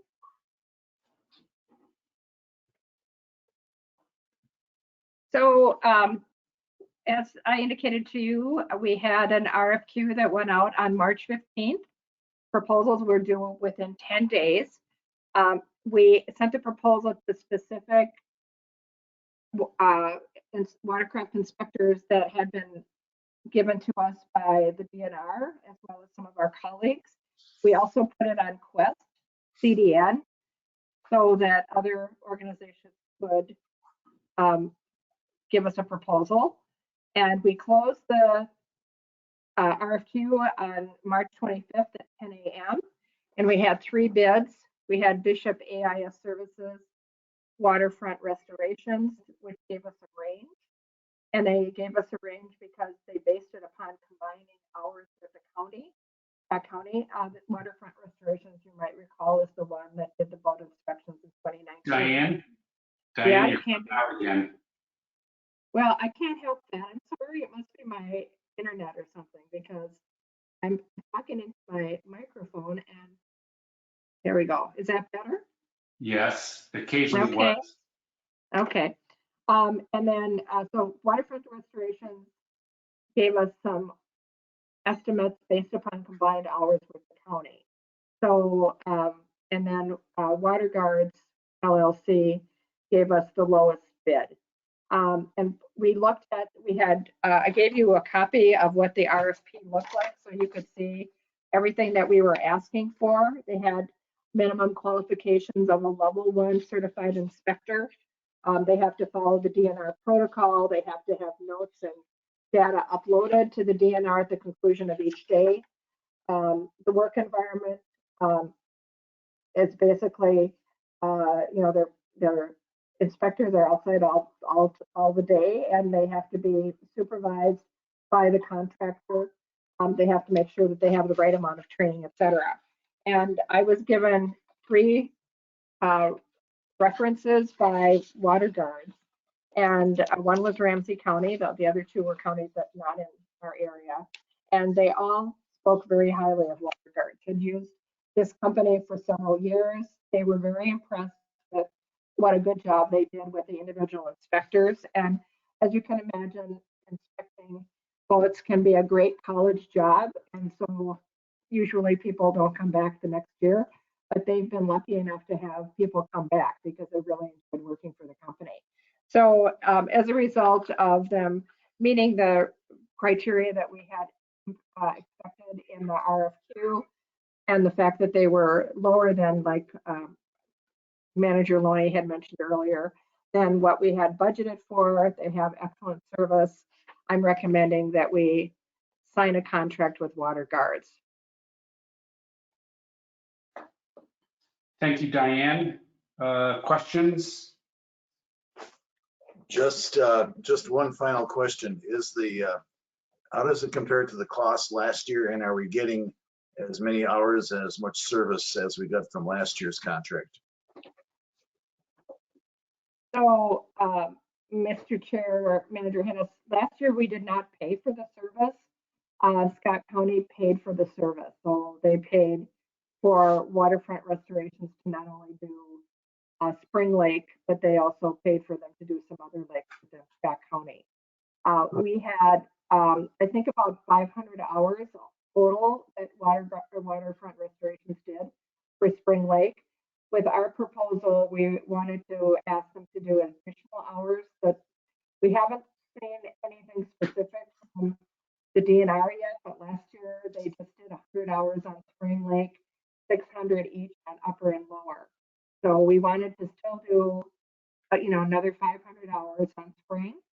And then we added a couple hundred hours for Lower and Upper Part. So there would, if the DNR does the same amount as they did last year, it would be 800 hours. So, so it's, we're, I think, doing a good job of trying to maximize the amount of hours out there. The one thing that's changed from the RFP, however, is that we wanted them to start this month. And the earliest they could get folks lined up would be fishing opener, which is May 7th or something like that. And again, it depends on whether or not the landings are open, but they can still line up people, recognizing they can't be out there until the landings are open.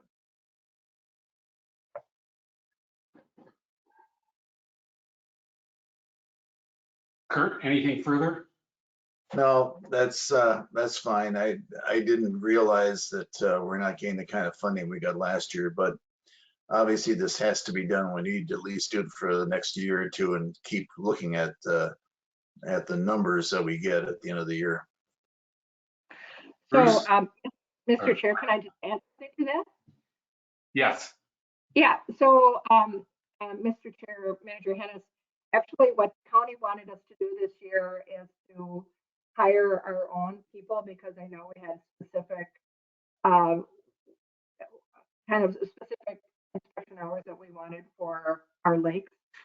And the county still offered to help pay for it. So I have not gone back to the county to see what they'll pay for, even though we're not going with waterfront restoration. So it's still possible that they will chip in some money for this. Mike, I don't know if there's a technical problem. I don't want to keep harping on this, but at least on our end here, we're having a terrible time hearing the administrator. Yeah, we are, and that's Kurt. I was going to ask the question. Diane, can you please end up muting your computer and call in by phone, because this isn't working. It's getting worse as the meeting's gone on. Okay, that's not better. I had my headset on. But it is. Better? But if it keeps going out, Diane, it's not working. So I don't know. Okay. Maybe that'll work, but. Well, try it for a minute, see if it stays better. But No, that's no problem. I can just, I'll find the phone number and I'll call it. you're constantly Diane, you already started going off. Can you call in instead? Sure. Yeah. Thanks. So at least while we're here, while Diane's calling in, Bruce, did you end up having some questions? I'm just going to do some not answer them, but just see if you had any. No, I guess I didn't. I thought we had participated in this program last year, but maybe what I remember is what the company that we used last year, what their cost, I believe, was in the 20,000 range for the services for our district. So that's the only question I would have had. But Diane kind of answered, but I think I kind of understood it too. Okay. Charlie, did you have any questions on this one? No, not really. Okay. I didn't either, so I read this. I didn't have any further questions. While we're waiting for her, just as a comparative thing, the city of Chanhassen has an agreement with Carver County WMO to do AIS lake inspections. the Carver County WMO hires staff directly and they do it themselves, meaning they don't hire a consultant. And they get So I was wondering about. a rate of $16 an hour essentially. But again, that's because it's a direct hire. And Sorry, they Chuck. are planning on doing, Diana's called in, but Diane, you need to mute your computer because we're now. Yeah, I did. Okay, thank you. Sorry, Charlie. Yep. yeah, I was just doing a comparative example and just FYI, I mean, I'm fine with this. These rates look okay, a little inflated, but it is a consultant, so you do have to pay some overhead and stuff. The number of hours seems okay too. Just for comparative sake though, there's a lake in Chanhassen called Lotus Lake. They're Yep. gonna do 2,500 hours this year because they have a Wow. and that is ponying up an additional 10 grand out of their pocket to supplement what the watershed district and the city is paying for. So some people take these inspections a lot more serious than these numbers that we're looking at, just as an example. So how big is Lois Lake, Charlie? Lotus Lake it's long and narrow. It's got two like major bays, but it's about the size of Lower Pryor by itself. Might not even be that big. Or sorry, Upper Pryor. It's pretty Oh. small. So again, I think we're about 360 acres on Upper, I think is the number. Does that sound, or just feels right? That's a ton of hours. Yeah. They don't currently have any zebras, so they want to keep it that way. Yeah, for good reason. Yeah, Spring doesn't currently have any either, Kurt. So just up on it. Let me tell you, hey, Kurt, as I ended up putting in my equipment, I'll just share this too. Kurt, I put my own equipment in this year. And I got to tell you, the ability to even move a flow lift, moving the wheels up and down because of all the zebra mussels, it was almost impossible. There were some that were essentially frozen over the last 2 years of zebra mussels. No, Mike, I hear you. I hear you loud. I hear you loud and clear. Yeah.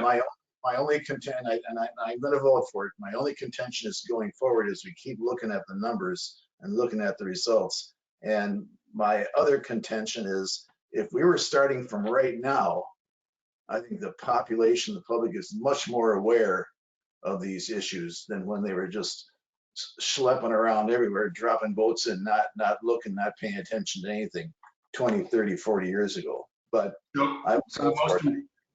Right, but let me just clarify. The most important number or item, actually, I'll even say for us on a lake, is that there is no zebra mussels that make it onto Spring Lake. correct. It's not what we stop on an inspection, Kurt, but it's the fact that we keep zebra mussels out of Spring Lake because of all the costs that it'll have even on equipment and boats. I mean, this gums up, boat cooling systems and lower units. So this is there's serious economic costs to the owners of the lake if these things get in, let alone, on equipment. So, I mean, those are sort of the things that as we keep talking about this, it's not what we look at in the inspections, it's keeping these things from actually getting into the lake. And since we're a lake that has zebra mussels now, and I can tell you just anecdotally, I even, some of the impact that we have on the equipment, and I've got brand new equipment. This stuff is 4 years old, these two lifts, and I've got literally legs and wheels that just, they're not moving. And so, those are investments all around a lake that get reduced or mitigated and broken. So there's serious costs when this stuff, we get these invasives. No, I hear you, Mike. Your argument is sound. The one thing I wanted to ask is when the administrator was still had her headphones on, we kept cutting out and fading in and out. I never did hear, what are those folks getting paid an hour for the inspections? Oh, that I don't know. That I know what they're charging us, but I don't know what they're getting paid. And it'd be interesting to do a comparison and contrast. All right, thank you. Well, so Sure. I know we're going to take a vote on this, but Charlie, I'd love to have you dig into and share maybe a little bit more detail about what others are doing in that area, because I'd love to learn about it. You got it?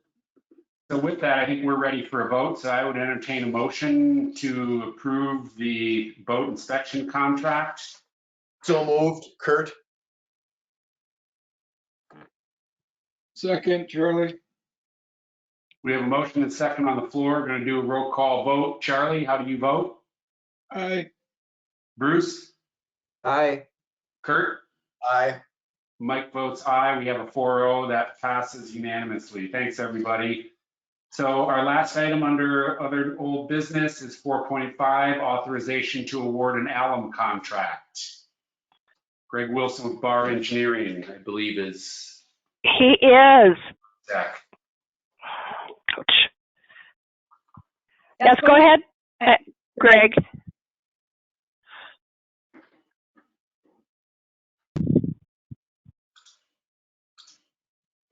Greg,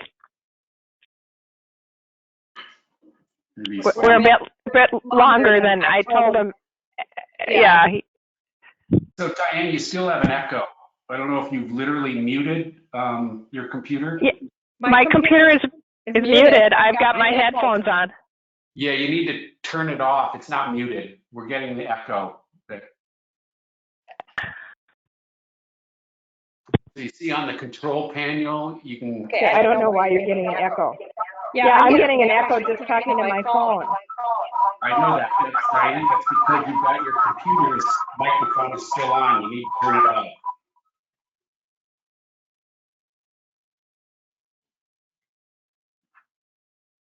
Okay, does that better?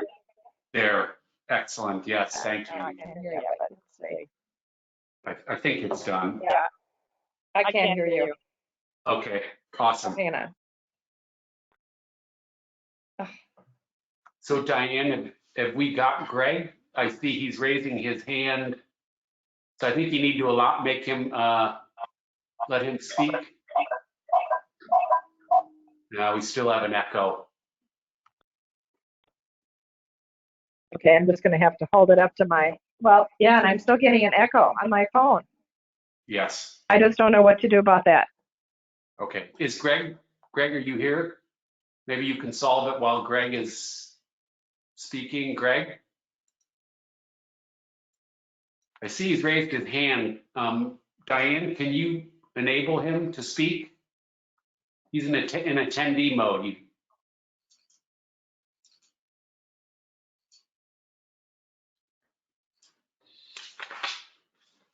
Okay, there we go. Here, can you hear me now? There we go. Yes, Greg. Sorry about that. I just got unmuted. So great. Good evening. And I'm not sure how much you guys would have already covered in the workshop. It sounded like you may have talked earlier about the bids that were received on the bids for both Spring Lake and Upper Pryor. And I know that my memorandum was in the board packet.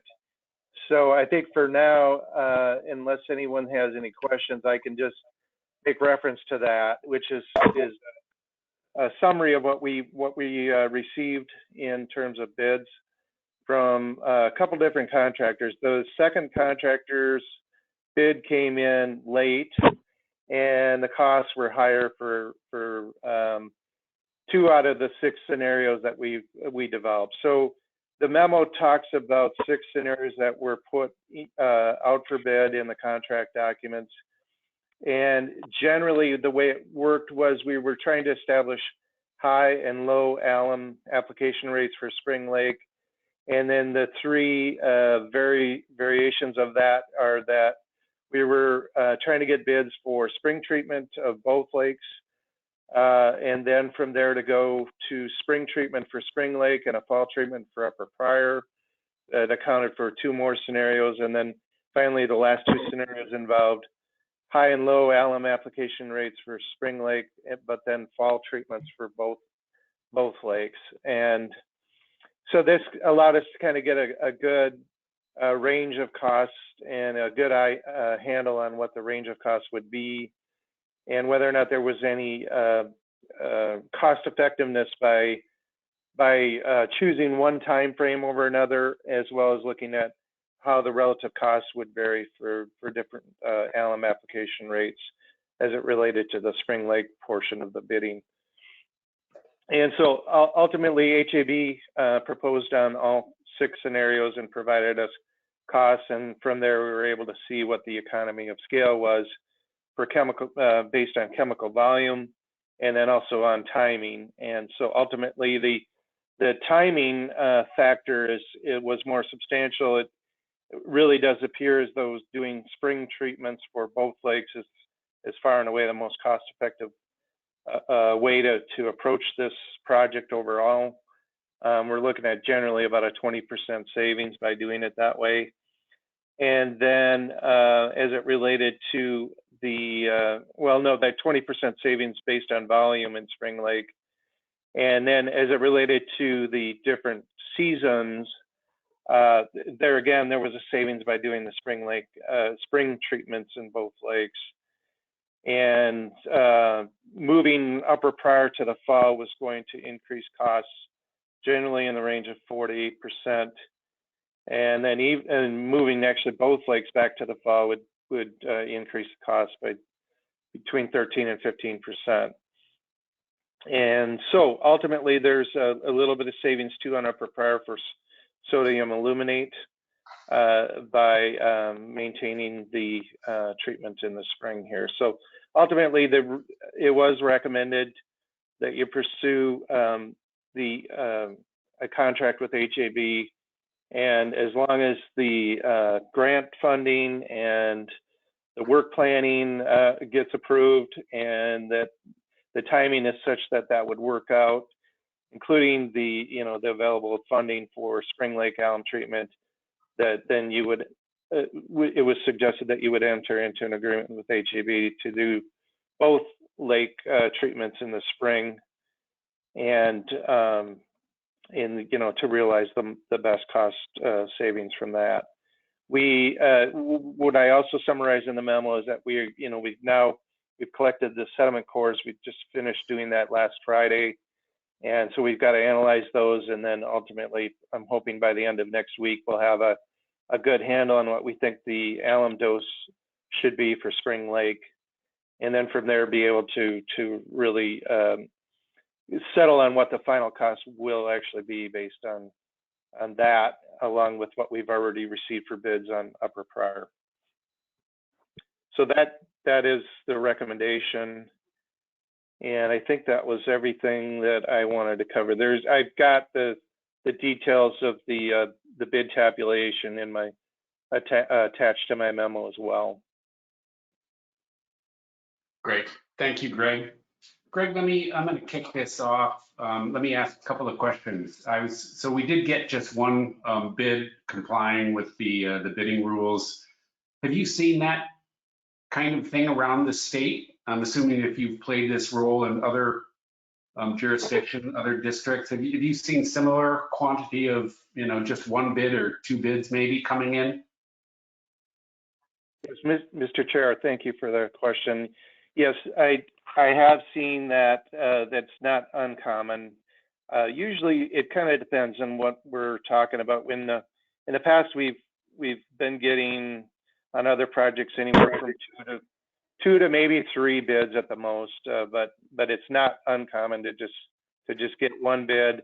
And really, in this instance, we are talking about a very large project. When this is done, the amount of alum that will get applied to Spring Lake will represent the biggest alum treatment in the state of Minnesota. So in that sense, it is kind of a specialized situation that we're talking about here. And so it does, it's not unexpected that it would cut back on the number of bids that we would get. Okay. So let me also ask then, I think one of the things that we had asked in the RFP, what we were trying to do is we were remaining open to any different approaches or strategies to employing alum, or when we did it, when we did the dosing, spring versus fall. Did we hear or learn anything to suggest doing in the spring or the fall is better or more effective? Yeah, Mr. Chair, we did have that discussion. We did actually have that discussion with HAB on the phone. And yeah, I know I've got a coworker that does believe that there's some benefit to doing a spring alum treatment, and believe, and I don't know if John is still on the line, but I think John concurred with that too from HAB. So. Okay. And so my last question, I might just ask about the dosage for spring, although we did talk about this at the workshop quite a bit, but just to clarify, because what had been sent around in the information was a pretty wide range for potential dosage for Spring Lake, that is. And so can you clarify from your perspective what you would expect, even though I know we don't have the core samples back, but expectations, a potential number of gallons for the alum treatment in Spring Lake? Yes, thank you, Mr. Chair, for the question. And that reminds me that one of the other references I made in my memo was to a spreadsheet that we traded with HAB, and they were able to help us fill in or sort of interpolate between these range in costs, and ultimately allows us to arrive at a very good idea of what our total costs are going to be for different volumes that we may want to apply to Spring Lake.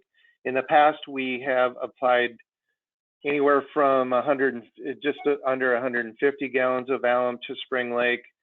And in the first phase, we did what we thought was about the half of what we thought the total dose should be, which should have brought it closer to 300,000 gallons.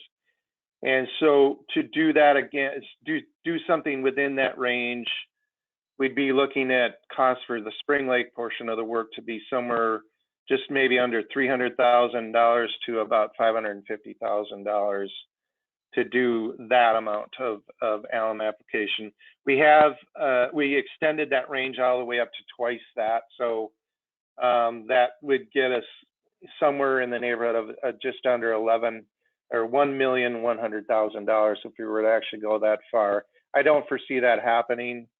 I see us being somewhere in that $550,000 range for Spring Lake, and then incurring the combined costs for Upper Pryor that correspond with what you would have seen in the memo. So thanks, Greg. I want to do a follow-up on that, because as I sort of understood, treatment number 1 in spring was a half dosage, which is about the 300,000 gallons. And then treatment 2, another quarter for about 150, as you mentioned. So I would assume if we are going for the other quarter treatment, we're looking at maybe 150,000 gallons. So, but then if you're projecting or even thinking that even again, pre-core samples, that we might be, I mean, you said more likely at 300,000. Can you help me understand why you think we might be at 300,000? That seems awfully high, or higher than we've heard before. Yeah, Mr. Chair, thank you. Give me a chance to clarify. I think we're going to be somewhere in that range. I wouldn't expect it to go above the 300,000 gallons, but I do think it'll probably be higher than the 150,000 that we would have used last time. Okay, thank you. All right, I'm going to open this up. Anybody else? Mike, I have a question, a couple of questions. Greg, hello.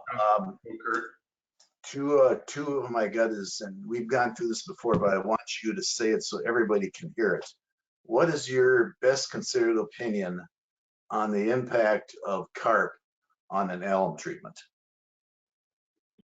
Or Mr. Chair, Manager Hennes, yeah, thank you for the question. That is probably one of the reasons why we would suggest a higher dose than what we used last time.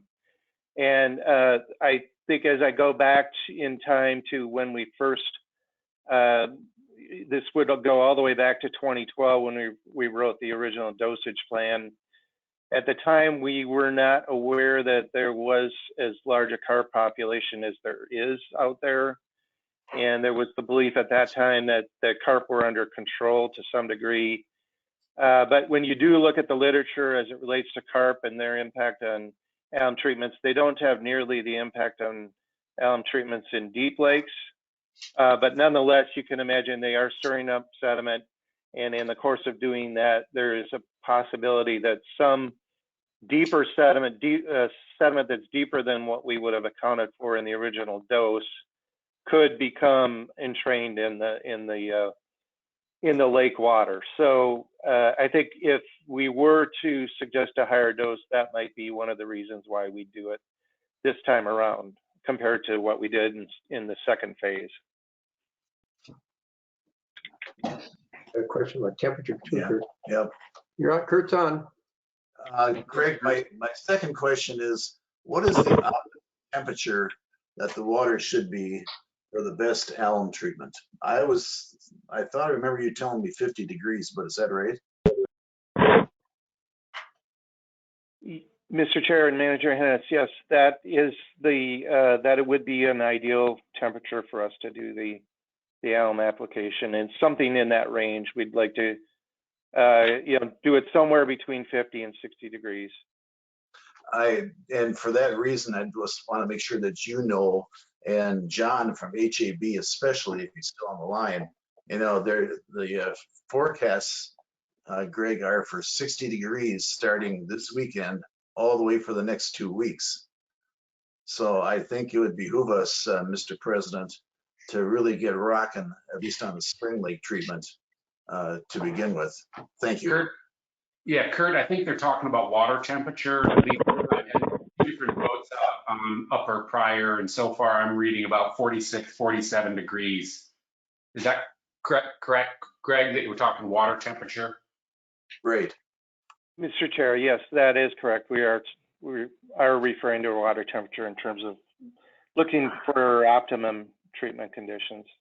But what I was trying to get at is, Greg, is how the air temperature, how quickly does that impact the water temperature? That's what I meant. Mr. Chair and Manager Hennis, yes, so there is some latency there between, when we get these warmer temperatures and when the lake water temperature will respond to that. In the case of Spring Lake, we've got a fairly large water body, and so we'll take some time. It will still take at least probably another week or two after that for the water temperatures in the lake to correspond with the kinds of air temperatures that you're referring to. We know how soon HAB is available to start, just in case. Well, I could let them try to respond to that directly, but in talking to them, as you can see from my memo, it sounded like we may have an opportunity to get them out there before Memorial Weekend at the very least. And so, but that's my latest understanding. I think if we can get these doses determined by the end of next week, we can. And we would be touching base with HAB about what we're seeing there in the data, and then from there try to, assuming that everything's approved, that and we can go forward with them, that we basically give them the notice to proceed, so they have as much flexibility as their schedule allows. As far as you know, Greg, does HAB have a bunch of other appointments between now and, let's say, the middle of May? Yep, Mr. Chair and Manager Hennis, I'm not totally sure what their other commitments are between now and the end of May. It does sound like they have at least a couple other commitments, I'm sure, on their calendar. Thank you. This is John Holtz from HAB. I'm still on the line here. Can you hear me? Yes. Yeah, we could be in position to be mobilized and ready to start the application sometime the week of April 27th, I believe, would probably be about the soonest we could do it. Maybe the middle of the week of next week, I guess. That might be cutting it a little close with the dose, the notice to proceed, getting the contract in order. But this would be our first project in the Minneapolis area if we did it then.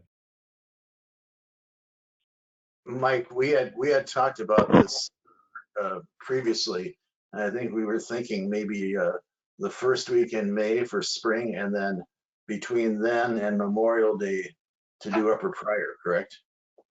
So that was one of the conversations, but it looked like there are a few moving pieces, but there's willingness, at least as John had shared from HAB, to try and work with us and work with the issues that we have from a cash flow perspective, a contracting perspective, and probably ensuring that we've got the correct dosage for upper. So probably getting the water temperatures up to at least 50. So I mean, I know there's a few moving pieces, but John was more than willing in the workshop, stated that he would be willing to work with staff. And I know on our side, Charlie had offered from the financial aspects for the watershed to work with him to come up with a plan that works for all parties concerned.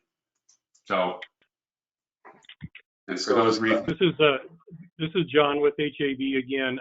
One of the things that's attractive about a start date of around April 27th is it completes the project before May 9th, which is a fishing opener weekend. So that's a bit of a consideration, although we can work around that. It is a bit of a consideration. It also frees up our schedule a little bit. We do have some other smaller projects in the Twin Cities that are looking at some May applications as well. Do you need, Greg, do you need to do a sediment core sample in Upper Pryor again, or is that all covered? Mr. Chair and Manager Hennis, and as Mr. Chair said, I guess we were given everything we needed to do to develop the contract documents for Upper Pryor. All right, thank you.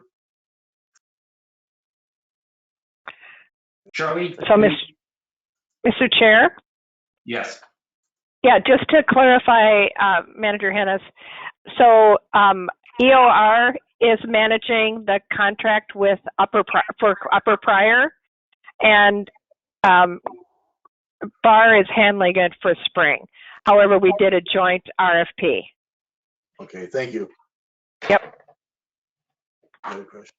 Yeah, So- Mike, the only question I have, and this for Greg, but I think I know the answer, but we only had one bid, but this bid looks pretty good, especially compared to the other one.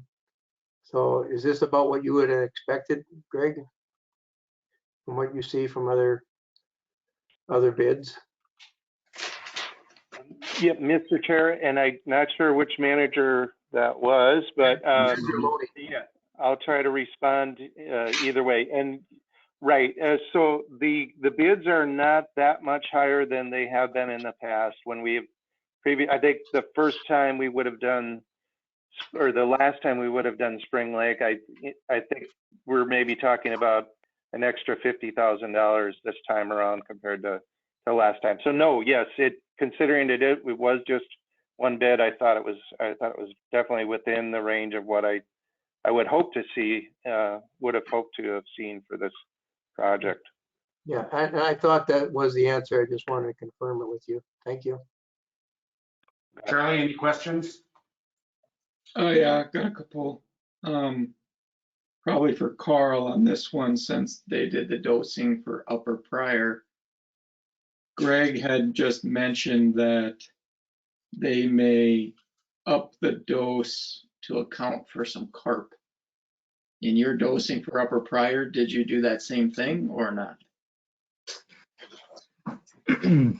We did take that into account, and we hope to, if there's room, depending on what the ultimate dose is on Spring Lake, to leverage some of those lower unit prices to still have a little bit more room and increase within the bounds of the grant, the dose for this first go around. Okay. Carl and Greg, I'm not sure which one wants to answer this question, but as a matter of a percentage, roughly, how much do you increase the dose to account for a carp population? Yeah, I can take that, Mr. Chair and Manager Hawley. It really kind of depends. We've seen, one of my coworkers had written a paper about that subject. And so we have seen carp mix sediment down to at least 10, somewhere between 10, 15 centimeters in that range. And so, whereas normally we might just be dosing for 8 centimeters, something in that range. So you're looking at the phosphorus that's present in the top 8 centimeters of the sediment. So you could realistically expect that the dose, and that usually the phosphorus levels are lower as you get further into the sediment. So I guess on the high end, I wouldn't think it would double the dose. But it could be that you want to increase it by at least 25% to account for carp. Okay, so that's kind of the number I was looking for, and personally, I absolutely think we want to move forward with alum treatments on both of these lakes, but to use 25% more based on the cost of these treatments because of carp is a little disheartening. But nonetheless, I'm wondering how we're going to craft this motion for this contract concerning the moving parts, as Mike puts it out there. Cash flow, dosing rates, spring versus fall. It'll be interesting to see what the motion says. That's what I'm trying to get my head around right now. But I'm generally supportive of moving forward with a contract with HAB. So that's actually, Charlie, that's a good straight man, because that's what I was going to go to find out. What sort of direction are we looking for tonight because we've got a potential contract to award, yet we do have some uncertainty for a few reasons, and we're looking to work those out, yet keep things moving. So Diane, can you share any thoughts on, can we approve this contract and then have the details to follow to be worked out with respect to the dosing on each of the respective lakes, and then get that approved? And we're looking to move this forward maybe before our next board meeting. So, but if that still gets worked out behind the scenes, do we need to come forward? Then maybe we have a special meeting in the interim. What's the potential process for handling this?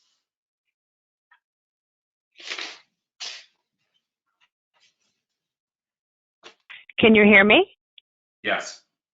Oh, you can. Okay, good. So, Mr. Chair, what we'd like to do is have the board approve moving ahead with the Upper Pryor and Spring Lake alum treatments, recognizing that there are some details that need to be worked out, and give staff the authority to move ahead with the consultants to do that. So what I've heard from both of our conversations on this, that we're looking at, on the low side, we'd like to be around, $300,000 actually for Spring Lake alum treatment. We'll see, certainly within that budget of $385. And if the recommendation is to go with a more expensive dosing, I think we're going to have to circle back with you on that. So that's what I'm hoping for, is just to give us direction that we can go ahead working with the consultants on finalizing this in the contracts, given that we are within the budget for Spring Lake. If not, that we circle back with the managers, perhaps for a special meeting. So Diane, I'd actually, just because of the size and the scope and of the interest level here, I'm going to propose and see if I get my colleagues' support on this, that we actually end up having a special meeting on this, because there are some moving pieces with respect to, levy payments and dosage and core samples and just working this out with the contractor. So I think clearly I've heard broad support to move the contract forward and get us all working on putting a plan in place. But then having once we, and I'd like Charlie to be part of that from the financial aspect, from the watershed, and have him as well as then our contractors and engineering staff, support staff and staff, sort of put that plan together. And then on short notice, I believe the lockdown, one of the benefits that it's giving us is that all of the managers are going to be available, and on pretty short notice that we could come together and review that plan and approve it. Diane, would that work? Because then I'm going to. Oh, sure. Okay, thank you. So then, gents, I'm going to see, does that seem reasonable to you, Charlie, Bruce, and Kurt, that would be appropriate for us to approve the contract, get the details, and have them come back to us with that on a special meeting to approve the details of it? Yes. Yeah, I agree, but I guess what is the comfort level of John of HAB? I mean, he wants to probably start ordering materials and that, if he's comfortable with that. John, can you comment on that? Yeah, we try and be as flexible as we can. So we're still comfortable. I'm still comfortable with everything that we're hearing here. That's one of the advantages, I think, of having us all work together. I think there's a level of trust there, and I hear a lot of desire from the board and the staff to move this forward and get it done. And so I'm comfortable and confident that we can make something work out. There are a lot of unknowns and moving parts, but I think it will clarify itself pretty quickly when we all get going on this. Great. Glad you share that, John, because that's where I land too, that I know the board's fully committed to do this and we'll find the path, I think. So I'm glad you're willing to work with us on this. Yeah. Charlie, did you have any further? Sorry, I missed that, Charlie. I think this. Nothing further from me. Okay, do you support that approach, Charlie? Yes, I do. Awesome, thank you. So then I think Mike? what we're looking for, somebody else trying to speak? Yeah, Mike, this is Bruce. Yes, Bruce? So if I was to write a motion or make a motion, would the right motion be moved to authorize a contract with HAB with dosing levels to be determined after evaluation of sediment cores? Or do you want to have a special meeting to authorize a contract? No, I think we authorize the contract at this point in time to move forward with the details on dosing for both upper and spring to be brought back to the board at a special meeting to just get approved because of all the moving pieces. And that then we will approve this and put the plan in place. That's what I was thinking. If we're going to do something with HAB, and we can move forward in authorizing the contract, and once we get the dosage levels determined, have that special meeting. Yep, we got some dosing, we got the financial stuff Charlie's just gonna work out, but yeah, I think everybody, what I'm hearing from the contractor and the board and the finances are there, but just because of some COVID stuff going on and it's just making it a little more challenging, but everybody's game to go put the plan to make it happen, but the board needs to approve it at the end of the day. So it's to approve the contract, details to follow and be approved by the budgets and dosing by the board at a special meeting to be called on, to be called and held within short order to keep things moving. Is that a motion or what? I think that's a motion. So if you say so moved, I think I'll look for a second. Okay, well, I wrote it down here that I would say a motion to authorize the contract with HAB with dosing levels to be determined after evaluation of sediment cores and a special meeting with the district to final authorization. Great. Does that work? It works. Do we have a second? Second. That was Kurt. That's a second. So we have a motion and a second. I'm going to do a roll call vote as required. Charlie, how do you vote? Aye. Bruce, Aye. Kurt, Aye. Mike is aye as well. That passes unanimously. Thank you, everybody. I did Harder that to because do I'm writing up remotely, the too. minutes. I know what to write now. Sorry, what's that? I said I created the motion because I know what to write on the minutes. Going on Been and there, on. done that. Yeah. Not easy. Thanks, Okay. Greg. Yeah. This is John Holtz again. Excuse me if I'm out of order here, but I just wanted to make two last comments before I get off. Just for planning purposes, it might help to know that on Spring Lake, if you decided on a dose of 146,000 gallons, roughly 150,000 gallons, that would take us about 7 days on the lake. If you did a dose of 300,000 gallons, that would take about 13 days on the lake. So as you start to look at schedules and calendars, that might be useful.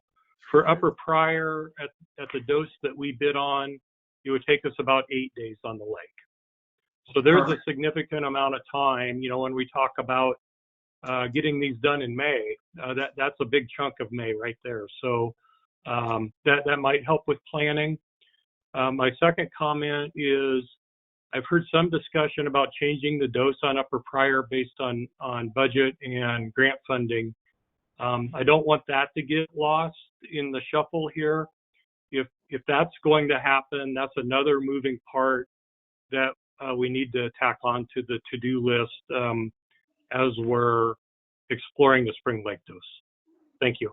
Yeah, thank you, John. John, let me try and clarify again further. I believe everybody was on sides that when this team is coming together to sort of put this plan in place, that you, sir, are a part of that plan for just the reasons that you specified.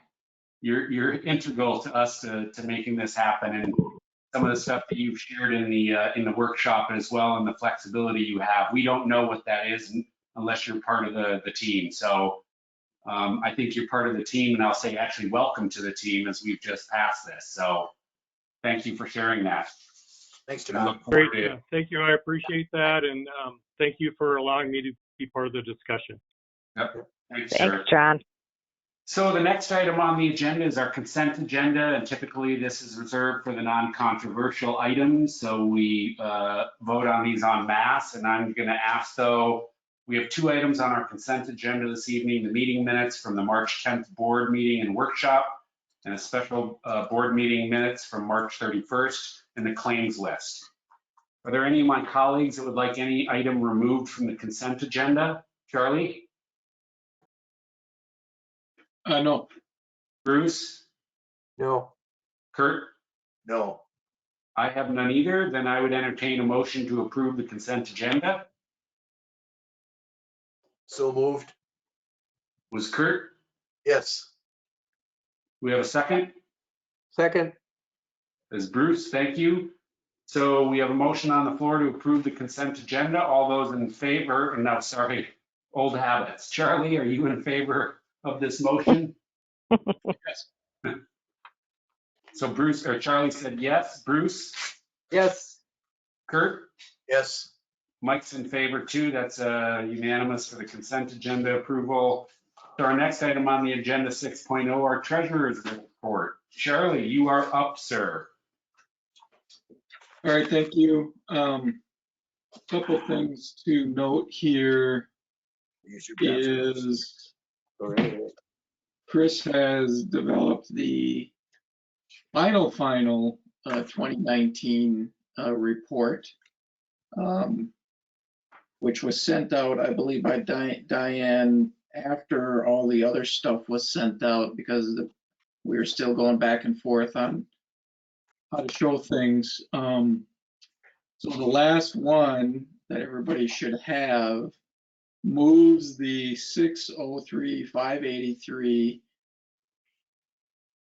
alum internal loading grant that we never got to the very, very bottom, which then shows really what our amended budget was, which outside of the JPA was $2,016,000. With the JPA, it was 2,333. So then we could compare what we actually spent to Bruce's point earlier about what we actually spent versus what our actual budget was. And it's quite a bit less, but I think we all kind of were aware that that's the position we are in. Then when you relate that final 2019 report to what we're calling the dashboard cost analysis, I think were sent out as well, and you look at the bottom figure of 2019, it does align with the bottom figure on the final 2019 expenses. So baby steps here. Looking just at the 2019 numbers, we're kind of getting things to line up in how things are reported. So wanted to make that point.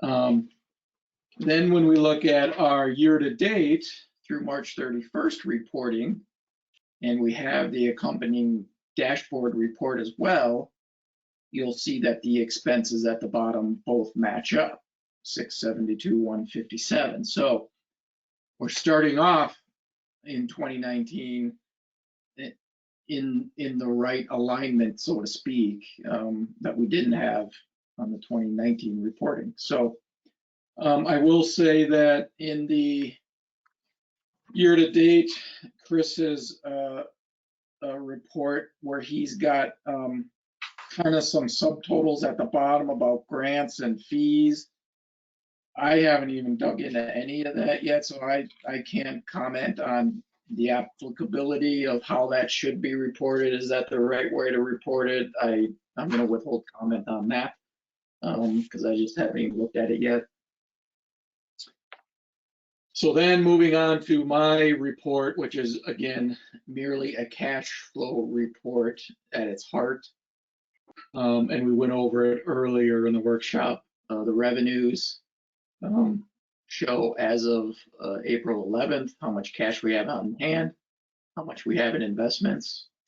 The wild card with that one, and I need to rely on Diane to update us appropriately, is the future FEMA reimbursements from the PLOC work. Because again, we paid monies out of just the overall pot of cash, which is both PLOC money and district money. That's all combined in that upper green section. So any money that gets put back into that account through a FEMA reimbursement gets put in there.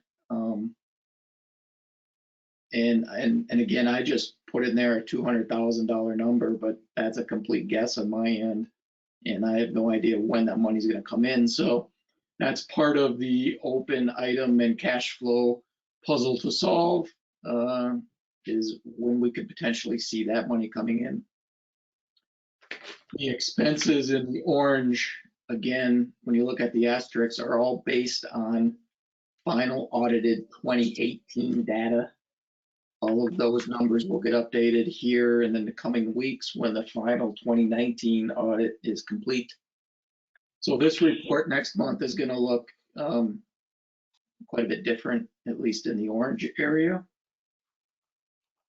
But nonetheless, as it stands today, not thinking about these big alum investments, we're in strong shape financially. But I am a little nervous about that June levy payment.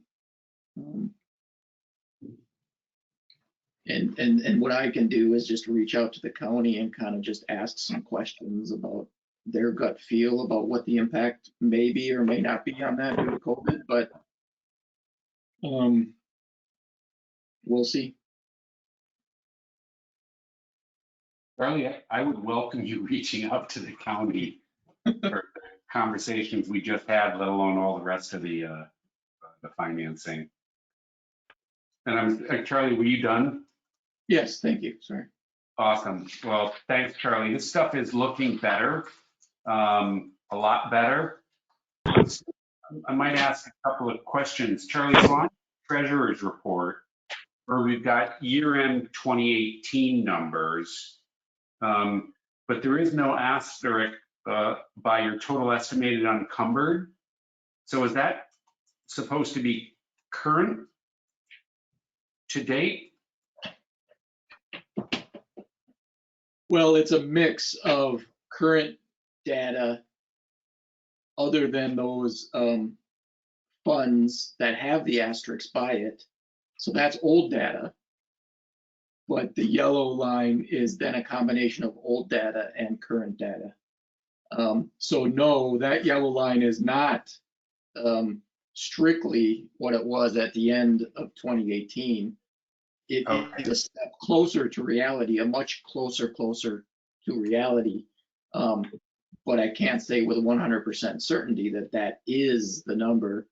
Again, the point in time where we know the closest to the actual number is right when the 2019 audit will get approved, because then we're only 3 months or 3.5 months into some expenses in 2020.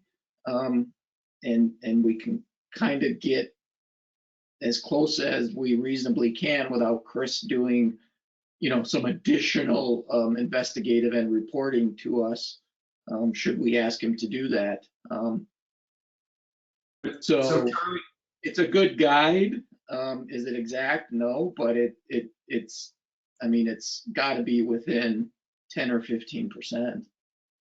so let me circle back. So if I understand that, that's why all of the expenses or our contingency funds are showing their asterisk at 2018, yet we know in our 2019 results, we underspent them by even the new restated financials by basically $500,000, including the additional 110 going into the alum treatment. So if I'm to understand this, then that would suggest that the treasurer's report is understated by $500,000, with 110 of it going into the district alum fund, showing as under an expense type thing. I mean, is that a fair statement? Because that's still why I think it's hard for us to wrestle what's happening, but is that true? Partially. I think the part that's missing there is, even though we underspent in 2019 by a good deal of money, we received the money and is in our bank account as revenue. So it's already there. It's just those funds that weren't updated. So I don't think it's the full, let's say, $500,000 that you referred to, but could be roughly half of that amount. So let me ask them, let me even pick on an example on the capital project. So we've got the Sutton Lake that's been delayed. We had an additional $130,000 that was underspent from budget in 2019. And that was in essence being allocated towards Sutton Lake type stuff. What happened to those dollars? So we received the revenue for that, and those dollars are up in the green. It's those, basically, it's either in cash or in securities. The fact that we didn't spend it, didn't get put in an account anywhere. It didn't get tracked in anything other than we just didn't spend the money, but we got the money. So it's up in the green. The revenue of that is in the green. So in the green have some encumbered funds in the green. Is that fairly stated then? Yes, absolutely. So I think that'd be, for me at least, that would be more helpful, that I look at these either 2019 or even like I'm now looking at the 2020 first quarter, and I see now showing up there is the $385K alum internal loading reserve is being spent. Now, what's sort of odd is because, like, I'm struck as to, I thought we actually had the 274 that you're showing from the treasurer's report. We put another 110 in it from 2019, so that should be at the 385 level. But I thought we included additional alum funds coming in from the 2020 budget that aren't showing in there. And so when we only show the 385 on the alum in 2020, I'm curious if that's understating what we were setting aside for alum in 2020, literally just through the budget or reserved amounts. Can I respond to that? Please. So we had a 2020 levy of 110,000 for it. We had 2018 and prior carryover of 165,000. We also had a carryover of 110 in 2019. So if you add those three numbers up, it's 385. But then, so it's not meshing, Diane, with what Charlie has on the treasurer's report. The district alum fund's got an asterisk that says as of audited 2018 end of year. So that's showing a 274 and change. And that's why I was asking the question, because I knew we put 110 in from 2019. So that should have taken 274 up to 385. And if we had another 110 in 2020, that'd take it to 495. So that's why it's still. You know, Mike, I looked at that and noticed that today as well. Yeah. And the only thing I can come to the conclusion of is in 2020, we didn't allocate an additional 110. But in see, that's, 2020 budget. Yeah, well, yeah, I'm looking at the budget, and we did. yeah. So, so Well, the budget, you know, so I'm wondering if it's as of. Okay, I'm sorry. so if we had like 275 at the end of 2018 oh, I see what you're saying. Then it would be another. Yeah. Well, we are carrying over. So what we had in the budget was 165,000, which was 218 and prior. And you're saying this is 100,000 more. Okay. I know we're not going to resolve it tonight, but I'm going to ask if you guys could work with this and try and see if you can further, improve and refine. Maybe I also kind of think if our year-end financial reports would show us the funds that are held for future use that are being added to, that might be one of those helpful funds, because sometimes, our projects do get delayed. So it's kind of nice to see what we've had and held for use for a particular capital project or alum treatment that's there and available. So at least I'm going to share, I think that's still an opportunity for us to fix and improve these reports. That actually is in the final budget. We do have it broken down by carryover of 2018, 2019 grant funds. So it's broken down. I don't see it in our monthly reports. And so. No, because he consolidated it and just added the grant funds below. But yes, the carryover is not there. So yeah, we can do it whatever way is the best for you folks. All right. Anybody else? Just one. I mean, I'm still trying to wrap my arms around it, but I guess the pink or whatever MAV category, and Charlie does have it there, total district restricted obligations. They're not really expenses. We didn't really spend them, but they're restricted because we can't use them except for these categories. Is that correct?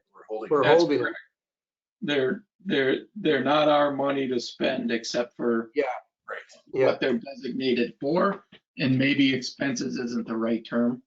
Right. Yeah. You lost me, Charlie, a little bit on the financial report through March of this year. That number isn't in this sheet here, is it? That's No. actual expenditures. Right. I don't have any up-to-date actual monthly, yearly expenditures in my report. My report is merely an existing cash flow look at where we're at. I rely on Chris's reports to show monthly expenditures versus monthly budgets versus yearly budgets, all of that stuff. I don't transfer any of that over. Okay, That's what I thought. Otherwise we got the same information in 2 spots and it's just, why? Yeah.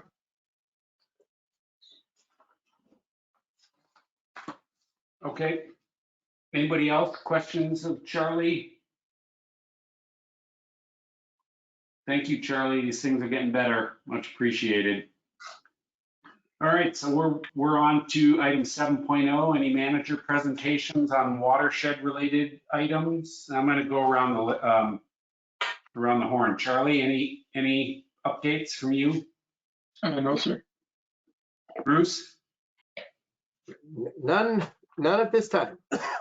Awesome. Kurt? This article that I asked the administrator to pass out to the managers, I hope everyone will look at Solution for a Scourge by this young University of Minnesota researcher and his assistant professor supervisor, with a male carp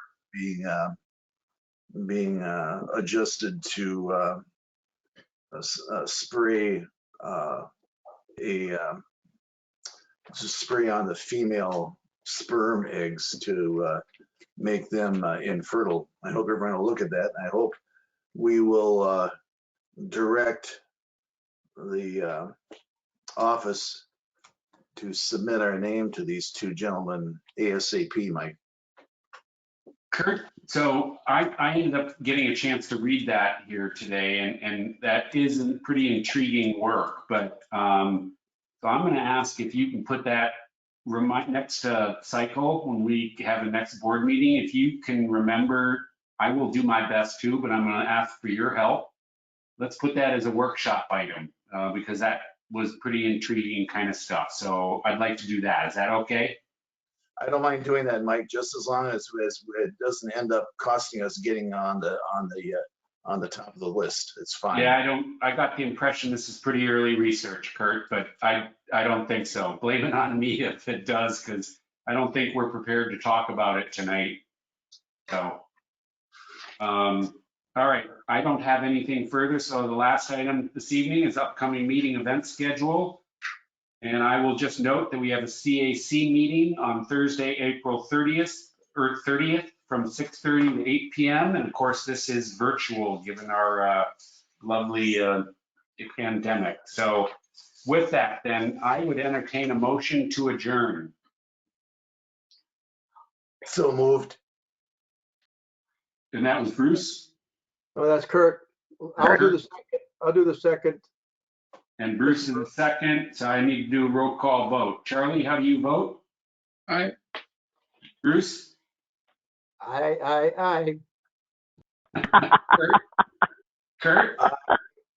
Aye, and I hope we get back in the office for our next meeting so we can get away from No, this. that's how, I'm just having so much fun tonight. I'm going to abstain from that. I'm just kidding. Mike votes aye as well. That's official. This meeting is adjourned at 8:37. Thank you, everybody. Have a marvelous, safe evening. You Good night, too. everyone. Thank you. Good night. Thanks, Bye-bye. Mike. Thanks, everybody. Bye-bye. Thanks.